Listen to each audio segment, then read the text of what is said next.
ਧੰਨ ਵਾਹਿਗੁਰੂ ਜੀ।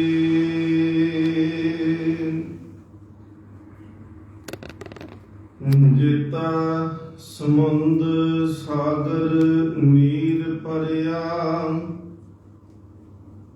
ਤਿਤੇ ਔਗਣ ਹਮਾਰੇ। ਦਇਆ ਕਰਹੁ ਕਿਛ ਮਿਹਰ ਉਪਾਵੋ, ਡੁਬਦੇ ਪੱਥਰ ਤਾਰੇ। ਜੀਆੜਾ ਅਗਨ ਬਰਾਬਰ ਤਪੇ,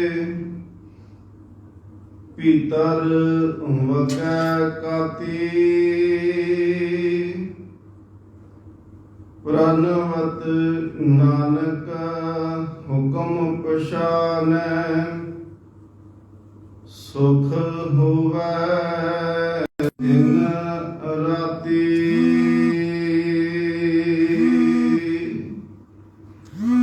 ਨਾ ਹੋ ਜਤੀ ਸਤੀ ਨਹੀਂ ਪੜਿਆ, ਮੂਰਖ ਮੁਗਦਾ ਜਨਮ ਭਇਆ। ਪ੍ਰਾਨਵਤ ਨਾਨਕ ਤਿਨ ਕੀ ਸਰਣਾ, ਜਿਨ ਤੂ ਨਾਹੀ ਵਿਸਰਿਆ। ਸਤਿਨਾਮ।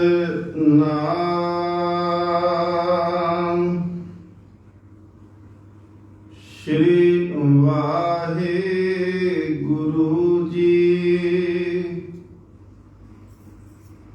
ਤੀਰਥ ਨਾਵਾ ਜੇ ਤਿਸ ਭਾਵਾ, ਵੇਨ ਭਾਨੇ ਕੇ ਨਾਏ ਕਰੀ। ਜੇਤੀ ਸਿਰਠ ਉਪਾਈ ਵੇਖਾ, ਵੇਨ ਕਰਮਾ ਕੇ ਮਿਲੈ ਲਾਈ। ਤੀਰਥ ਨਾਵਾ ਜੇ ਤਿਸ ਭਾਵਾ, ਵੇਨ ਭਾਣੇ ਕੇ ਨਾਏ ਕਰੀ। ਜੇਤੇ ਸਿਰਠ ਉਪਾਈ ਵੇਖਾ, ਵੇਨ ਕਰਮਾ ਕੇ ਮਿਲੈ ਲਾਈ। ਮਤ ਵਿੱਚ ਰਤਨ ਜਵਾਹਰ ਮਾਨਿਕ, ਜੇ ਇੱਕ ਗੁਰ ਕੀ ਸਿੱਖ ਸੁਣੀ। ਗੁਰਾ ਇੱਕ ਦੇਹ ਬੁਝਾਈ, ਸਭਨਾ ਜੀਆ ਕਾ ਇੱਕ ਦਾਤਾ। ਸੋ ਮੈਂ ਵਿਸਰ ਨਾ ਜਾਈ। ਗੁਰਾ ਇੱਕ ਦੇਹ ਬੁਝਾਈ, ਸਭਨਾ ਜੀਆ ਕਾ ਇੱਕ ਦਾਤਾ। ਸੋ ਮੈਂ ਵਿਸਰ ਨਾ ਜਾਈ। ਵਾਹਿਗੁਰੂ ਜੀ ਕਾ ਖਾਲਸਾ, ਵਾਹਿਗੁਰੂ ਜੀ ਕੀ ਫਤਿਹ। ਪਰਮ ਸਨਮਾਨਯੋਗ ਜੁਗੋ ਜੁਗ ਅਟਲ ਤਖਤ ਚਵਰ ਛਤਰ ਦੇ ਮਾਲਕ ਸਤਿਗੁਰੂ ਸ਼੍ਰੀ ਗੁਰੂ ਗ੍ਰੰਥ ਸਾਹਿਬ ਮਹਾਰਾਜ ਪਾਤਸ਼ਾਹ ਜੀ ਦੀ ਪਾਵਨ ਪਵਿੱਤਰ ਹਜ਼ੂਰੀ ਅੰਦਰ ਸ਼ਾਮ ਦੇ ਸਮੇਂ ਸੋਦਰ ਤੋਂ ਉਪਰੰਤ ਸਜੇ ਹੋਏ ਦੀਵਾਨਾਂ ਦੇ ਵਿੱਚ ਆਪ ਸੰਗਤ ਜੀ ਹਾਜ਼ਰੀਆਂ ਭਰ ਕੇ ਜੀਵਨ ਦੇ ਮਿਲੇ ਹੋਏ ਕੀਮਤੀ ਸਮੇਂ ਨੂੰ ਆਪ ਜੀ ਸਫਲਾ ਕਰ ਰਹੇ ਹੋ। ਧੰਨ ਗੁਰੂ ਨਾਨਕ ਦੇਵ ਮਹਾਰਾਜ ਪਾਤਸ਼ਾਹ ਜੀ ਦੀ ਉਚਾਰਨ ਕੀਤੀ ਪਾਵਨ ਬਾਣੀ ਸ਼੍ਰੀ ਜਪਜੀ ਸਾਹਿਬ, ਇਸ ਪਾਵਨ ਬਾਣੀ ਦੀਆਂ 5 ਪੌੜੀਆਂ ਤੱਕ ਵਿਚਾਰ ਆਪਾਂ ਸਤਿਗੁਰ ਮਹਾਰਾਜ ਜੀ ਦੇ ਹੁਕਮ ਦੇ ਅਨੁਸਾਰ ਕੀਤੀ ਹੈ। 6ਵੀਂ ਪੌੜੀ ਦਾ ਮੂਲ ਪਾਠ ਆਪ ਜੀ ਨੇ ਸਰਵਣ ਕੀਤਾ, ਭਾਵ ਕਿ ਅੱਜ ਦੀ ਜਿਹੜੀ ਵਿਚਾਰ ਹੈ ਉਹ 6ਵੀਂ ਪੌੜੀ ਤੋਂ ਅੱਜ ਆਪਾਂ ਪ੍ਰਾਰੰਭ ਕਰਨੀ ਹੈ। ਸਤਿਗੁਰ ਮਹਾਰਾਜ ਜੀ ਬਖਸ਼ਿਸ਼ ਰਹਿਮਤ ਕਰਨ, ਗੁਰਮਤਿ ਵਿਚਾਰਾਂ ਦੀ ਸਾਂਝ ਕਰ ਸਕੀਏ। ਆਪ ਸੰਗਤ ਆਸੀਸ ਬਖਸ਼ੋ। ਮਨ ਬਿਰਤੀਆਂ ਇਕਾਗਰ ਕਰਦਿਆਂ ਸਤਿਗੁਰ ਮਹਾਰਾਜ ਪਾਤਸ਼ਾਹ ਜੀ ਦੇ ਕੋਲੋਂ ਚਿੱਤ ਦੀ ਅਡੋਲਤਾ ਦੀ ਦਾਤ ਪ੍ਰਾਪਤ ਕਰਨ ਵਾਸਤੇ ਮਨ ਇਕਾਗਰ ਕਰਕੇ ਗੁਰਦੇਵ ਪਾਤਸ਼ਾਹ ਜੀ ਦੀ ਹਜ਼ੂਰੀ ਵਿੱਚ ਬੈਠੀਏ। ਬਾਹਰ ਦੇ ਫੁਰਨਿਆਂ ਨੂੰ ਸੰਕੋਚਦਿਆਂ ਹੋਇਆਂ ਆਓ ਮਨ ਕਰਕੇ ਗੁਰੂ ਕੀ ਹਜ਼ੂਰੀ ਵਿੱਚ ਹਾਜ਼ਰ ਹੋ ਸਕੀਏ। ਆਸੀਸ ਬਖਸ਼ੋ। ਮਨ ਬਿਰਤੀਆਂ ਕਰੋ ਇਕਾਗਰ, ਰਸਨਾ ਨੂੰ ਕਰੋ ਪਵਿੱਤਰ। ਆਖੋ ਜੀ ਸਤਿਨਾਮ ਸ਼੍ਰੀ ਵਾਹਿਗੁਰੂ ਜੀ। ਤੀਰਥ ਨਾਵਾ ਜੇ ਤਿਸ ਭਾਵਾ, ਮੇਰ ਭਾਣੇ ਕੇ ਨਹਾਏ ਕਰੀ। ਇਸ ਦੇ ਵਿੱਚ ਪਹਿਲੋਂ ਅਰਥ ਕਰਨ ਤੋਂ ਪਹਿਲਾਂ ਇਸ ਦੇ ਥੋੜੇ ਦੇ ਉਚਾਰਨ ਭਾਵ ਤੋਂ ਜਾਣੂ ਹੋਣਾ ਜਿਹੜਾ ਹੈ ਅਤੀ ਲਾਜ਼ਮੀ ਹੈ। ਇੱਥੇ ਸ਼ਬਦ ਵਰਤਿਆ ਗਿਆ ਤੀਰਥ, ਲਿਖਿਆ ਹੈ ਨਾਵਾ। ਇਹਦਾ ਪਾਠ ਜਦੋਂ ਅਸੀਂ ਕਰਦੇ ਹਾਂ ਤੇ ਨਾਵਾ ਪਾਠ ਕਰਨਾ ਹੈ, ਇਹਨੂੰ ਭਾਰਾ ਕਰਕੇ ਇਸ ਦਾ ਉਚਾਰਨ ਕਰਨਾ ਹੈ। ਫਿਰ ਉਸ ਤੋਂ ਅੱਗੇ ਪਾਠ ਆਇਆ ਹੈ ਜੇ ਤਿਸ ਭਾਵਾਂ। ਭਾਵਾਂ ਨੂੰ ਜਿਹੜਾ ਹੈ ਉਹ ਬਿੰਦੇ ਸਹਿਤ ਨਾਸਕਾ ਉਚਾਰਨ ਹੋਵੇਗਾ। ਫਿਰ ਦੂਸਰੀ ਪੰਕਤੀ ਵਿੱਚ ਆਇਆ ਹੈ ਵਿਨ ਭਾਣੇ ਕੇ ਨਾਏ। ਹੁਣ ਇਹਨੂੰ ਨਾਏ ਅਸੀਂ ਪਿੱਛੇ ਸ਼ਬਦ ਪੜ੍ਹ ਕੇ ਆਏ ਸੀ ਕਿ ਉਹਦੇ ਵਿੱਚ ਸਤਿਗੁਰ ਮਹਾਰਾਜ ਨੇ ਸ਼ਬਦ ਵਰਤਿਆ ਸੀ ਨਾਏ। ਉਹ ਨਾਏ ਦੇ ਅਰਥ ਜਿਹੜੇ ਸਨ ਉਹ ਵਡਿਆਈ ਸੀ। ਇੱਥੇ ਜਿਹੜਾ ਪ੍ਰਕਰਨ ਚੱਲਦਾ ਪਿਆ ਹੈ ਉਹ ਤੀਰਥ ਇਸ਼ਨਾਨ ਦਾ ਹੈ ਤੇ ਇੱਥੇ ਨਹਾਏ ਸ਼ਬਦ ਦਾ ਉਚਾਰਨ ਹੋਣਾ ਹੈ। ਇੱਥੇ ਵਿਦਵਾਨ ਮੰਨਦੇ ਨੇ ਕਿ ਗੁਪਤ ਰੂਪ ਦੇ ਵਿੱਚ ਹਾਹਾ ਹੈ। ਇਹਨੂੰ ਉਚਾਰਨ ਕਰਦੇ ਨਹਾਏ ਕਰੀ, ਵਿਨ ਭਾਣੇ ਕਿ ਇਹਨੂੰ ਕੇ ਨਹੀਂ ਆਖਣਾ, ਕਿਉਂਕਿ ਜਿੱਥੇ ਸਹਾਰੀ ਲੱਗਦੀ ਏ ਉਹ ਲਘੂ ਮਾਤਰਾ ਹੁੰਦੀ ਏ। ਜੇ ਔਂਕੜ ਲੱਗਿਆ ਹੋਵੇ, ਅਸੀਂ ਪਿੱਛੇ ਵੀ ਵਿਚਾਰ ਕੀਤੀ, ਔਂਕੜ ਜਿਹੜਾ ਹੈ ਜਿਵੇਂ ਰਾਹ ਪਾਠ ਆਇਆ ਸੀ ਅਸਗਾਹ, ਉੱਥੇ ਹਾਹੇ ਦੇ ਕੰਨਾ ਔਂਕੜ ਲੱਗੀ ਹੈ ਜਿਹੜੀ ਥੱਲੇ, ਉਹਦਾ ਉਚਾਰਨ ਹੋੜੇ ਦੇ ਸਮਾਨ ਨਹੀਂ ਕਰਨਾ, ਉਹਨੂੰ ਕੇਵਲ ਔਂਕੜ ਦੇ ਵਾਂਗ ਭਾਵ ਕਿ ਲਘੂ ਮਾਤਰਾ ਦੇ ਅਨੁਸਾਰ ਜਿਹੜਾ ਹੈ ਉਹਦਾ ਉਚਾਰਨ ਕਰਨਾ ਹੈ। ਇੱਥੇ ਵੀ ਪਾਠ ਆਇਆ ਹੈ ਵਿਨ ਭਾਣੇ ਕਿ ਇੰਨਾ ਉਚਾਰਨ ਹੈ। ਜੇ ਅਸੀਂ ਕੇ ਕਰਾਂਗੇ ਤੇ ਇਹਦੇ ਜਿਹੜਾ ਉਚਾਰਨ ਲਾਵਾਂ ਸਹਿਤ ਹੋ ਜਾਵੇਗਾ। ਵਿਨ ਭਾਣੇ ਕਿ ਨਹਾਏ ਕਰੀ, ਵਿਨ ਭਾਣੇ ਕਿ ਨਹਾਏ ਕਰੀ, ਇਹਦਾ ਉਚਾਰਨ ਪਾਠ ਦਾ ਜਿਹੜਾ ਹੈ ਉਹ ਇਸ ਤਰ੍ਹਾਂ ਹੋਵੇਗਾ। ਸਤਿਗੁਰ ਸੱਚੇ ਪਾਤਸ਼ਾਹ ਮਹਾਰਾਜ ਨੇ ਇਸ 6ਵੀਂ ਪੌੜੀ ਦੀ ਆਰੰਭਤਾ ਜਿਹੜੀ ਹੈ ਉਹ ਕੀਤੀ ਹੈ ਤੀਰਥ ਤੋਂ। ਬਾਣੀ ਦੇ ਵਿੱਚ ਵੀ ਮਹਾਰਾਜ ਜੀ ਨੇ ਤੀਰਥ ਸ਼ਬਦ ਬਹੁਤ ਵਾਰੀ ਵਰਤਿਆ ਹੈ ਔਰ ਮਹਾਰਾਜ ਇਹ ਵੀ ਆਖਦੇ ਨੇ ਕਿ ਜਿਹੜਾ ਸ਼ਬਦ ਹੈ ਅਸਲ ਦੇ ਵਿੱਚ ਇਹ ਤੀਰਥ ਹੈ। ਮਹਾਰਾਜ ਕਹਿੰਦੇ ਨੇ ਤੀਰਥ ਨਾਵਨ ਜਾਓ, ਤੀਰਥ ਨਾਮ ਹੈ। ਤੀਰਥ ਸ਼ਬਦ ਵਿਚਾਰ ਅੰਤਰ ਗਿਆਨ ਹੈ। ਮਹਾਰਾਜ ਕਹਿੰਦੇ ਤੀਰਥਾਂ ਤੇ ਨਾਵਨ ਜਾਣਾ ਹੈ, ਅਸਲ ਦੇ ਵਿੱਚ ਤੀਰਥ ਜਿਹੜਾ ਹੈ ਉਹ ਨਾਮ ਹੈ। ਵਿਦਵਾਨ ਸੱਜਣ ਤੀਰਥਾਂ ਦੇ ਅਰਥ ਵੀ ਕਰਦੇ ਨੇ। ਉਹ ਕਹਿੰਦੇ ਨੇ ਜਿਹੜਾ ਤੀਰਥ ਹੁੰਦਾ ਹੈ ਇਹ 4 ਤਰੀਕਿਆਂ ਨਾਲ ਬਣਦਾ ਹੈ। ਭਗਤ ਸਾਹਿਬ ਜੀ ਇੱਥੋਂ ਤੱਕ ਆਖਦੇ ਨੇ ਤੀਰਥ ਵੱਡਾ ਕਿ ਹਰਿ ਕਾ ਦਾਸ, ਕਹੋ ਕਬੀਰ ਹੋ ਭਇਆ ਉਦਾਸ। ਤੀਰਥ ਵੱਡਾ ਕਿ ਹਰਿ ਕਾ ਦਾਸ, ਕਿ ਦੱਸੋ ਤੀਰਥ ਵੱਡਾ ਹੈ ਕਿ ਹਰੀ ਦਾ ਦਾਸ ਵੱਡਾ ਹੈ। ਉੱਥੇ ਨਾਲ ਹੀ ਇਹ ਸ਼ਬਦ ਦੀ ਜਿਹੜੀ ਹੈ ਨਾ, ਇਹਦੇ ਵਿੱਚ ਹੀ ਸਵਾਲ ਹੈ ਤੇ ਨਾਲ ਹੀ ਉੱਤਰ ਦਿੱਤਾ ਹੋਇਆ। ਤੀਰਥ ਵੱਡਾ ਕਿ ਹਰਿ ਕਾ ਦਾਸ, ਤੀਰਥ ਵੱਡਾ ਕਿ ਹਰਿ ਕਾ ਦਾਸ, ਇੱਥੇ ਸਿਰਫ ਵਿਸ਼ਰਾਮ ਲਾਉਣ ਦੇ ਨਾਲ ਇੱਕ ਤਾਂ ਸਵਾਲ ਬਣ ਜਾਂਦਾ ਹੈ, ਤੀਰਥ ਵੱਡਾ ਕਿ ਹਰਿ ਕਾ ਦਾਸ। ਦੱਸੋ ਹੇ ਵਾਹਿਗੁਰੂ ਜੀ, ਦੱਸੋ ਤੀਰਥ ਵੱਡਾ ਹੈ ਕਿ ਹਰੀ ਦਾ ਦਾਸ ਵੱਡਾ ਹੈ? ਭਗਤ ਕਬੀਰ ਸਾਹਿਬ ਨਾਲ ਹੀ ਇਸੇ ਪੰਕਤੀ 'ਚ ਉਤਰਿਆ, ਤੀਰਥ ਵੱਡਾ ਕਿ ਹਰਿ ਕਾ ਦਾਸ। ਹਰੀ ਦਾ ਦਾਸ ਵੱਡਾ ਹੁੰਦਾ ਹੈ, ਕਿਉਂਕਿ ਜਿੱਥੇ ਦਾਸ ਚਰਨ ਰੱਖਦਾ ਹੈ ਉੱਥੇ ਜਗ੍ਹਾ ਤੇ ਤੀਰਥ ਬਣ ਜਾਂਦਾ ਹੈ। ਵਿਦਵਾਨ ਕਹਿੰਦੇ ਨੇ ਕਿ ਤੀਰਥ ਜਿਹੜੇ ਨੇ ਉਹ 4 ਤਰ੍ਹਾਂ ਦੇ ਹੁੰਦੇ ਨੇ।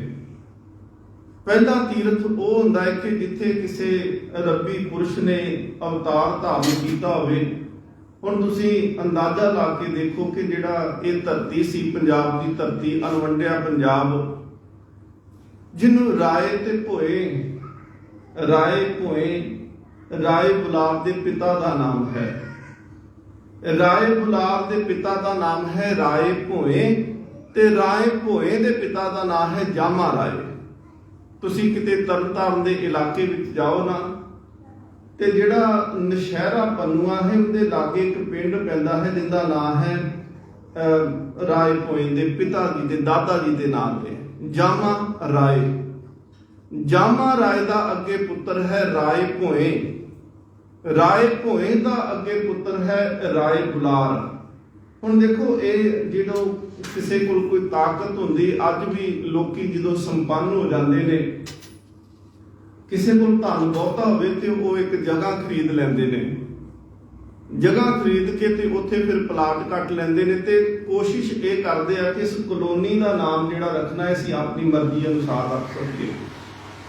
ਫਿਰ ਕਈ ਜਿਹੜੇ ਸਿਆਣੇ ਪੁਰਖ ਹੁੰਦੇ ਨੇ ਉਹ ਉਹਨਾਂ ਕਲੋਨੀਆਂ ਦਾ ਨਾਮ ਜਿਹੜਾ ਹੈ ਆਪਣੇ ਮਾਂ ਦੇ ਨਾਮ ਦੇ ਉੱਤੇ, ਪਿਤਾ ਦੇ ਨਾਮ ਦੇ ਉੱਤੇ, ਕਈ ਐਸੇ ਗੁਰਮੁਖ ਪਿਆਰੇ ਹੁੰਦੇ ਜਿਹੜੇ ਗੁਰੂਆਂ ਦੇ ਨਾਮ ਦੇ ਉੱਤੇ, ਸ਼ਹੀਦਾਂ ਸਿੰਘਾਂ ਦੇ ਨਾਮ ਦੇ ਉੱਤੇ ਕਲੋਨੀਆਂ ਦਾ ਨਾਮ ਰੱਖ ਲੈਂਦੇ ਨੇ। ਇਸੇ ਤਰ੍ਹਾਂ ਜਦੋਂ ਕਿਸੇ ਕੋਲ ਸੰਪत्ति ਵੱਧ ਜਾਂਦੀ ਹੈ, ਉਹ ਛੋਟੇ ਟੁਕੜੇ ਦੀ ਥਾਂ ਤੇ ਉਹ ਕੋਈ ਬਹੁਤਾ ਵੱਡਾ ਟੁਕੜਾ ਖਰੀਦਦਾ ਹੈ, ਬਹੁਤੀ ਵਸੋਂ ਨੂੰ ਇਕੱਠਿਆਂ ਕਰਦਾ ਹੈ ਤੇ ਉਹ ਆਪਣੇ ਮਾਂ ਦੇ ਨਾਂ ਤੇ, ਪਿਤਾ ਦੇ ਨਾਂ ਤੇ, ਪੁਰਖਿਆਂ ਦੇ ਨਾਂ ਤੇ ਕੋਈ ਨਗਰ ਵਸਾ ਲੈਂਦਾ ਹੈ। ਜਿਵੇਂ ਰਾਏ ਬੁਲਾਰ ਨੇ ਪਿਤਾ ਦੇ ਨਾਂ ਤੇ ਨਗਰ ਵਸਾਇਆ, ਰਾਏ ਭੋਏ ਤਲਵੰਡੀ ਹੈ, ਰਾਏ ਭੋਏ ਦੀ ਤਲਵੰਡੀ। ਉਹਦੇ ਪਿਤਾ ਦੇ ਨਾਂ ਦੇ ਅੱਗੇ ਹੈ ਜਾਮਾ ਰਾਏ ਨਗਰ ਵਸਿਆ ਹੋਇਆ ਹੈ। ਹੁਣ ਦੇਖੋ, ਇਹ ਨਗਰ ਜਿਹੜੇ ਨੇ ਇਹ ਗੁਰੂ ਨਾਨਕ ਦੇਵ ਮਹਾਰਾਜ ਜੀ ਦੇ ਆਉਣ ਤੋਂ ਪਹਿਲਾਂ ਹੀ ਮੌਜੂਦ ਨੇ। ਇਹ ਧਰਤੀ ਦਾ ਜਦੋਂ ਨਕਸ਼ਾ ਦੇਖਾਂਗੇ, ਇਸ ਧਰਤੀ ਦੇ ਧਰਾਤਲ ਦੇ ਉੱਤੇ ਜਿਹੜਾ ਹੈ ਇਹ ਰਾਏ ਭੋਏ ਦੀ ਤਲਵੰਡੀ ਜਿਹੜੀ ਹੈ ਉਹ ਪਹਿਲਾਂ ਵੀ ਮੌਜੂਦ ਹੈ। ਰਾਏ ਭੋਏ ਦੀ ਤਲਵੰਡੀ ਜਿਹੜੀ ਹੈ ਉਹ ਪਹਿਲਾਂ ਵੀ ਮੌਜੂਦ ਹੈ। ਪਰ ਤੁਸੀਂ ਦੇਖੋ ਕਿ ਗੁਰੂ ਨਾਨਕ ਦੇਵ ਮਹਾਰਾਜ ਜੀ ਦੇ ਇਸ ਸੰਸਾਰ ਦੇ ਵਿੱਚ ਆਉਣ ਤੋਂ ਪਹਿਲਾਂ ਉਹਨੂੰ ਪੂਜਿਆ ਨਹੀਂ ਸੀ ਜਾ ਰਿਹਾ। ਉੱਥੇ ਅਸੀਂ ਇਹ ਨਹੀਂ ਕਹਿ ਸਕਦੇ ਸੀ ਕਿ ਇਹ ਨਨਕਾਣਾ ਸਾਹਿਬ ਹੈ। ਗੁਰੂ ਨਾਨਕ ਦੇਵ ਮਹਾਰਾਜ ਪਾਤਸ਼ਾਹ ਜੀ ਦਾ ਆਗਮਨ ਹੁੰਦਾ ਹੈ ਤੇ ਉਹਨਾਂ ਦੇ ਆਗਮਨ ਤੋਂ ਬਾਅਦ ਵਿੱਚ ਹੀ ਇਸ ਧਰਤੀ ਨੂੰ ਅਸੀਂ ਤੀਰਥ ਕਰਕੇ ਜਾਣਿਆ। ਤੇ ਹਰ ਸਿੱਖ ਦੀ ਇੱਛਾ ਹੁੰਦੀ ਹੈ, ਭਾਵੇਂ ਉਹ ਦੇਸ਼ ਵਿੱਚ ਬੈਠਾ ਹੋਵੇ, ਭਾਵੇਂ ਵਿਦੇਸ਼ ਵਿੱਚ ਹੋਵੇ, ਕਿ ਗੁਰੂ ਨਾਨਕ ਦੇਵ ਮਹਾਰਾਜ ਜੀ ਦਾ ਜਿਸ ਧਰਤੀ ਤੇ ਪ੍ਰਕਾਸ਼ ਹੋਇਆ ਉਸ ਤੀਰਥ ਤੇ ਜਾ ਕੇ ਦਰਸ਼ਨ ਕਰ ਲਈਏ। ਪਹਿਲਾ ਤੀਰਥ ਆਪਾਂ ਗੱਲ ਕਰ ਰਹੇ ਹਾਂ ਕਿ ਤੀਰਥ ਕਿਹੜਾ ਹੈ। ਥੋੜਾ ਜਿਹਾ ਬੇਨਤੀ ਆ ਜੀ, ਬੱਚੇ ਨੂੰ ਚੁੱਪ ਕਰਾ ਲਓ ਜਾਂ ਥੋੜੇ ਚਿਰ ਵਾਸਤੇ ਬਾਹਰ ਲੈ ਜਾਓ। ਜੇ ਚੁੱਪ ਕਰ ਜੇ ਤੇ ਅੰਦਰ ਲੈ ਆਓ ਤੁਸੀਂ, ਕਿਉਂਕਿ ਸਾਰਿਆਂ ਦਾ ਧਿਆਨ ਜਿਹੜਾ ਨਾ ਉਧਰ ਨੂੰ ਡਾਇਵਰਟ ਹੋ ਰਿਹਾ, ਸਾਰੇ ਉਸ ਪਾਸੇ ਨੂੰ ਦੇਖਦੇ ਪਏ ਆ। ਪਹਿਲਾ ਜਿਹੜਾ ਤੀਰਥ ਹੈ ਉਹ ਤੀਰਥ ਇਹ ਆ ਕਿ ਜਿੱਥੇ ਕਿਸੇ ਰੱਬੀ ਪੁਰਸ਼ ਨੇ ਜਨਮ ਲਿਆ ਹੋਵੇ, ਪ੍ਰਕਾਸ਼ ਧਾਰਨ ਕੀਤਾ ਹੋਵੇ। ਦੂਸਰਾ ਤੀਰਥ ਉਹ ਹੁੰਦਾ ਹੈ ਕਿ ਜਿੱਥੇ ਕਿਸੇ ਰੱਬੀ ਪੁਰਸ਼ ਨੇ ਕੋਈ ਬੰਦਗੀ ਕੀਤੀ ਹੋਵੇ, ਕੁਝ ਜ਼ਿੰਦਗੀ ਦਾ ਸਮਾਂ ਗੁਜ਼ਾਰਿਆ ਹੋਵੇ। ਜਿਵੇਂ ਸਾਡੇ ਕੋਲ ਚਲੋ ਅਸੀਂ ਕਵਾਂਗੇ ਕਿ ਗੁਰਦੁਆਰਾ ਬੇਰ ਸਾਹਿਬ ਸੁਲਤਾਨਪੁਰ ਲੋਧੀ, ਬਕਾਇਦਾ ਉੱਥੇ ਲਿਖ ਕੇ ਲਗਾਇਆ ਹੋਇਆ ਹੈ ਕਿ ਗੁਰੂ ਨਾਨਕ ਦੇਵ ਮਹਾਰਾਜ ਰੋਜ਼ਾਨਾ ਇਸ ਸਥਾਨ ਤੇ ਬੈਠਦੇ ਸੀ ਤੇ ਰੋਜ਼ਾਨਾ ਬੈਠ ਕਰਕੇ ਇੱਥੇ ਨਾਮ ਬਾਣੀ ਦਾ ਅਭਿਆਸ ਕਰਨਾ ਤੇ ਸੰਗਤ ਨੂੰ ਉਪਦੇਸ਼ ਦੇਣਾ।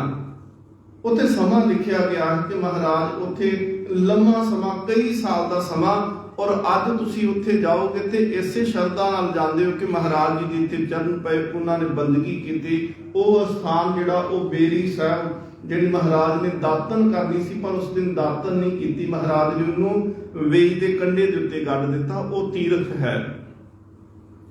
ਤੀਸਰਾ ਤੀਰਥ ਉਹ ਹੁੰਦਾ ਹੈ ਕਿ ਜਿੱਥੇ ਕੋਈ ਸਾਕਾ ਕੀਤਾ ਜਾਂਦਾ ਹੈ, ਜਿੱਥੇ ਕੋਈ ਐਸਾ ਕਾਰਜ ਕੀਤਾ ਜਾਂਦਾ ਜਿਹੜਾ ਸਦੀਆਂ ਤੱਕ ਯਾਦ ਰਹਿੰਦਾ ਹੈ। ਜਿਹਨੇ ਸਤਿਗੁਰੂ ਮਹਾਰਾਜ ਪਾਤਸ਼ਾਹ ਕਹਿੰਦੇ ਨੇ, ਧਰਮ ਹੇਤ ਸਾਕਾ ਜਿਨ ਕੀਆ, ਸੀਸ ਦਿਆ ਪਰ ਸਿਰ ਨਾ ਦਿਆ। ਹੁਣ ਜਿਸ ਅਸਥਾਨ ਤੇ ਧੰਨ ਗੁਰੂ ਤੇਗ ਬਹਾਦਰ ਮਹਾਰਾਜ ਆਪਣਾ ਖੂਨ ਡੋਲਦੇ ਨੇ, ਜਿਸ ਅਸਥਾਨ ਤੇ ਭਾਈ ਮਤੀ ਦਾਸ, ਭਾਈ ਸਤੀ ਦਾਸ, ਭਾਈ ਦਿਆਲਾ ਜੀ ਆਪਣਾ ਖੂਨ ਡੋਲਦੇ ਆ, ਜ਼ੁਲਮ ਦੇ ਖਿਲਾਫ ਲੜਦੇ ਨੇ, ਜਾਂ ਜਿਸ ਜਗ੍ਹਾ ਦੇ ਉੱਤੇ ਅੱਜ ਚਮਕੌਰ ਦੀ ਗੜੀ ਹੈ, ਚਮਕੌਰ ਤਾਂ ਪਹਿਲੋਂ ਵੀ ਸੀ, ਸਰਹੰਦ ਜਿਹੜੀ ਹੈ ਉਹ ਪਹਿਲੋਂ ਵੀ ਸੀ, ਪਰ ਤੀਰਥ ਉਸ ਦਿਨ ਬਣ ਗਿਆ ਜਿਸ ਦਿਨ ਕਿਸੇ ਬੰਦਗੀ ਵਾਲੀ ਰੂਹ ਨੇ ਉੱਥੇ ਜਾ ਕੇ ਕੋਈ ਵਿਸ਼ੇਸ਼ ਕਾਰਜ ਕੀਤਾ, ਉਹਨੂੰ ਵੀ ਅਸੀਂ ਤੀਰਥ ਆਖਦੇ ਆ। ਚੌਥਾ ਤੀਰਥ ਕਿਹੜਾ ਹੈ? ਚੌਥਾ ਤੀਰਥ ਉਹਨੂੰ ਆਖਦੇ ਆ ਕਿ ਜਿਸ ਜਗ੍ਹਾ ਤੇ ਕਿਸੇ ਰੱਬੀ ਪੁਰਖ ਨੇ ਅੰਤਮ ਸਮਾਂ ਬਤੀਤ ਕੀਤਾ ਹੋਵੇ। ਯਾਦ ਰੱਖਿਓ ਕਿ ਪਹਿਲਾ ਤੀਰਥ ਕਿਹੜਾ ਹੈ?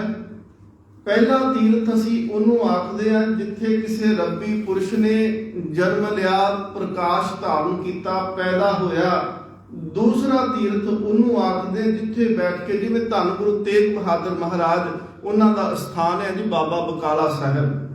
ਮਹਾਰਾਜ ਉੱਥੇ ਲੰਮਾ ਸਮਾਂ ਉੱਥੇ ਰਹੇ। ਉੱਥੋਂ ਹੀ ਮਹਾਰਾਜ, ਕਿਉਂਕਿ ਆਹ ਦਿਨ ਜਿਹੜੇ ਨੇ ਨਾ, ਇਹਨਾਂ ਦਿਨਾਂ ਦੇ ਵਿੱਚ ਅੱਗੇ ਜਾ ਕੇ ਸਤਿਗੁਰੂ ਮਹਾਰਾਜ ਜੀ ਦਾ ਉਹ ਦਿਵਸ ਆਉਣਾ ਜਿਹਨੂੰ ਅਸੀਂ ਕਹਿੰਦੇ ਗੁਰੂ ਲਾਧੋ ਰੇ ਦਿਹਾੜਾ, ਸਾਚਾ ਗੁਰੂ ਲਾਧੋ ਰੇ। ਅਸੀਂ ਤੇ ਪਤਾ ਨਹੀਂ ਵੈਸੇ ਇਹਨਾਂ ਦਿਹਾੜਿਆਂ ਨੂੰ ਵੀ ਮਨਮਤ ਦੇ ਨਾਲ ਜੋੜ ਚੁੱਕੇ ਆ। ਸੋ ਸਤਿਗੁਰੂ ਮਹਾਰਾਜ ਸੱਚੇ ਪਾਤਸ਼ਾਹ ਜੀ ਬਖਸ਼ਿਸ਼ ਕਰਨ ਕਿ ਸਾਨੂੰ ਸੁਮੱਤ ਹੋਵੇ, ਸਾਨੂੰ ਸਮਝ ਹੋਵੇ ਕਿ ਗੁਰਮਤਿ ਦੇ ਅਨੁਸਾਰ ਅਸੀਂ ਕਿਹੜੇ ਦਿਨ ਮਨਾਉਣੇ ਆ। ਦੂਸਰਾ ਤੀਰਥ ਜਿੱਥੇ ਬੰਦਗੀ ਕੀਤੀ ਜਾਂਦੀ ਆ।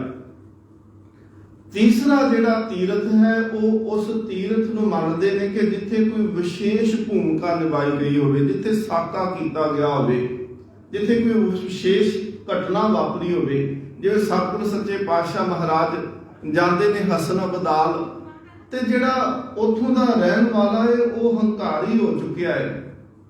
ਉਹ ਸਤਿਗੁਰੂ ਮਹਾਰਾਜ ਉੱਤੇ ਪੱਥਰ ਸੁੱਟਦਾ ਪਿਆ ਹੈ ਤੇ ਮਹਾਰਾਜ ਪੱਥਰ ਨੂੰ ਹੱਥ ਦੇ ਨਾਲ ਰੋਕਦੇ ਨੇ, ਉੱਥੇ ਪੰਜਾ ਲੱਗ ਜਾਂਦਾ ਹੈ ਤੇ ਉਸ ਅਸਥਾਨ ਨੂੰ ਹਸਨ ਅਬਦਾਲ ਪੰਜਾ ਸਾਹਿਬ ਕਰਕੇ ਆਖਣਾ ਸ਼ੁਰੂ ਕੀਤਾ। ਉਹ ਤੀਰਥ ਬਣ ਗਿਆ। ਚੌਥਾ ਉਹ ਤੀਰਥ ਹੈ ਜਿੱਥੇ ਅੰਤਮ ਸਮਾਂ ਬਤੀਤ ਕੀਤਾ। ਜਿਵੇਂ ਗੁਰੂ ਨਾਨਕ ਦੇਵ ਮਹਾਰਾਜ ਜੀ ਨੇ ਕਰਤਾਰਪੁਰ ਸਾਹਿਬ ਦੀ ਧਰਤੀ ਤੇ ਅੰਤਮ ਸਮਾਂ ਬਤੀਤ ਕੀਤਾ ਹੈ। ਜਿਵੇਂ ਗੁਰੂ ਗੋਬਿੰਦ ਸਿੰਘ ਸੱਚੇ ਪਾਤਸ਼ਾਹ ਮਹਾਰਾਜ ਨੇ ਹਜ਼ੂਰ ਸਾਹਿਬ ਦੀ ਧਰਤੀ ਤੇ ਅੰਤਮ ਸਮਾਂ ਬਤੀਤ ਕੀਤਾ ਹੈ।